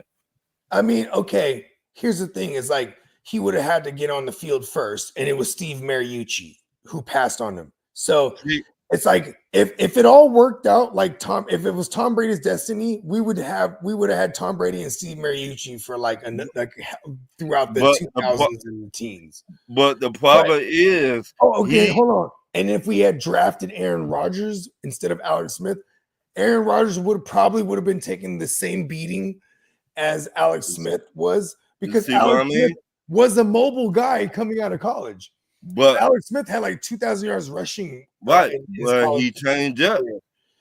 You see what I mean? Behind one of the worst offensive lines. Right. And that would have been Aaron Rodgers too. So, I mean, I can't really be like, well, if we had them, because I'm just looking at what they become and I wish I had them. You know what I mean? And Tom Brady sat behind who? Bledsoe. Yeah. So he needed Aaron Rodgers sat behind Favre. Right. So they needed to sit behind. Ironically, two guys who played against each other in the Super Bowl. But yeah, continue. They needed to sit behind quarterbacks. Everybody don't, even Patrick Mahomes, sat behind Alex Smith. Right. And you know what I think, what I say about Alex Smith with Mahomes there is that Mahomes, his whole getup coming out of college is he was compared to Brett Favre, being a gunslinger and reckless with the ball, this, that, and the third. He got to sit behind Alex Smith and learn, hey, you could throw it away. Right. Patrick Mahomes, 2018, 50 tugs and 8 picks or something like that. So that's what I'm saying. We don't talk about that enough. These quarterbacks sit behind and learn the game. Baptizing fire is what they try to do these days. Right. Trevor Lawrence, like he's one of the Trevor Lawrence is an example that hasn't really panned out yet, but baptizing fire. But then there's Joe Burrow, baptizing fire. But Joe Burrow, I would take Joe Burrow any day of the week before I take. You know, Deshaun Watson baptizing fire too, if you think about it, because Tom Savage got hurt week 1 of Watson's rookie year. He got in there right away, but then he eventually tore his ACL. And shout out to my man Neon Peacock. He did always point, because he's our resident Texans guy. He definitely always pointed out the fact that Bill O'Brien was smart to adopt the college style playbook that he had in Clemson to make sure he translated. To me, Bill O'Brien should, in my opinion, he should never get another head coaching job. I mean, he was like, they tried to make him another Belichick over there, and because he was the / GM, as he was the head coach. And that's what I hate. Just because fire that guy. Right. The owner has to come down. Just because it worked in New England, that don't mean it will work in Houston. I mean, it's the same thing like trying to plant a seed that grows in Florida, but now you're going to plant it in Minnesota. Right. If there's different weather you're dealing with now, different environment. So yes, I agree with you. It doesn't always work when you transplant something. Right. Look at the Lions head coach. Who's the Lions ex head coach? Who the Lions' next head coach? Ex head coach. So you had a Belichick disciple, and that was short-lived with Patricia, and before that it was Codwell. And before that it was Jim Schwartz. Okay, go back to the first name. Matt Patricia, yeah. Okay. When he got that job. Their claim to fame was that they beat Brady one time, And they beat Patrick Mahomes one time. So out of those, I think it was 3 years, 2 or 3 years. Out of those years, it wasn't shit. Right. When he got that job, he brought over a lot of Patriots. Yeah, he did. But when you're not a draw, that's usually what you do is you're going to bring over, former players that you've coached. But once again, if it worked in New England, that don't mean it will work for Detroit Lions. If you don't got those type of players, if you don't got the head coaches, if you don't got the front office. Hey, real quick, what did that score end up being? Like that game 6-3. Still, damn. What a thriller. Yeah. But I got to go. Y'all be easy. Yes, for sure. Ron, man, appreciate you having you. I mean, we're probably going to put a bow on this one too, unless we got some questions in the chat on some fantasy because at the same time, you know what I'm saying, we're coming right back at them for Wake Your Game Up tomorrow morning. You know what I mean? Yeah, Ron, really appreciate you, man. Let them know where they can find you at too, man, because y'all content is real ill. You can find me on Tuesday. Well, tomorrow we doing Talk Your Ish on Friday night. Special Talk Your Ish Friday night. Okay. We doing it on the Buck Flair show. So y'all come out, y'all have fun. And that's on the Ignorant Thinkers podcast on YouTube. Yep. Everybody check it out. YouTube, Twitter, all that good all of it. So for sure, Brody. Appreciate you. Peace.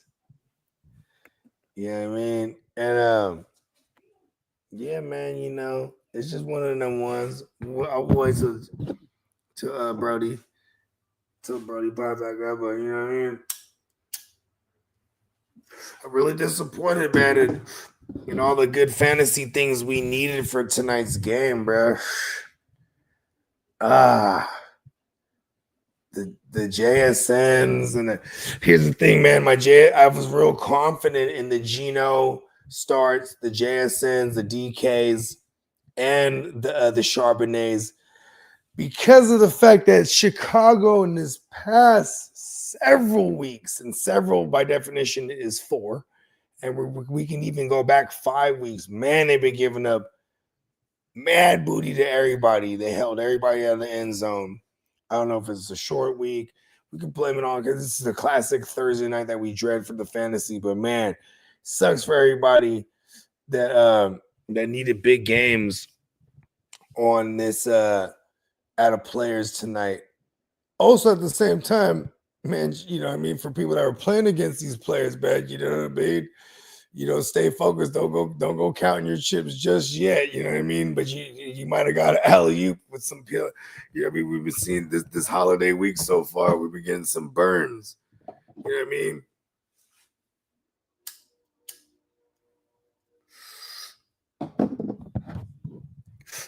Yeah, you know what I'm saying? Yeah, I need to take a piss for real. I don't want to just leave the stream though. I'll be right back. Yeah, JD too.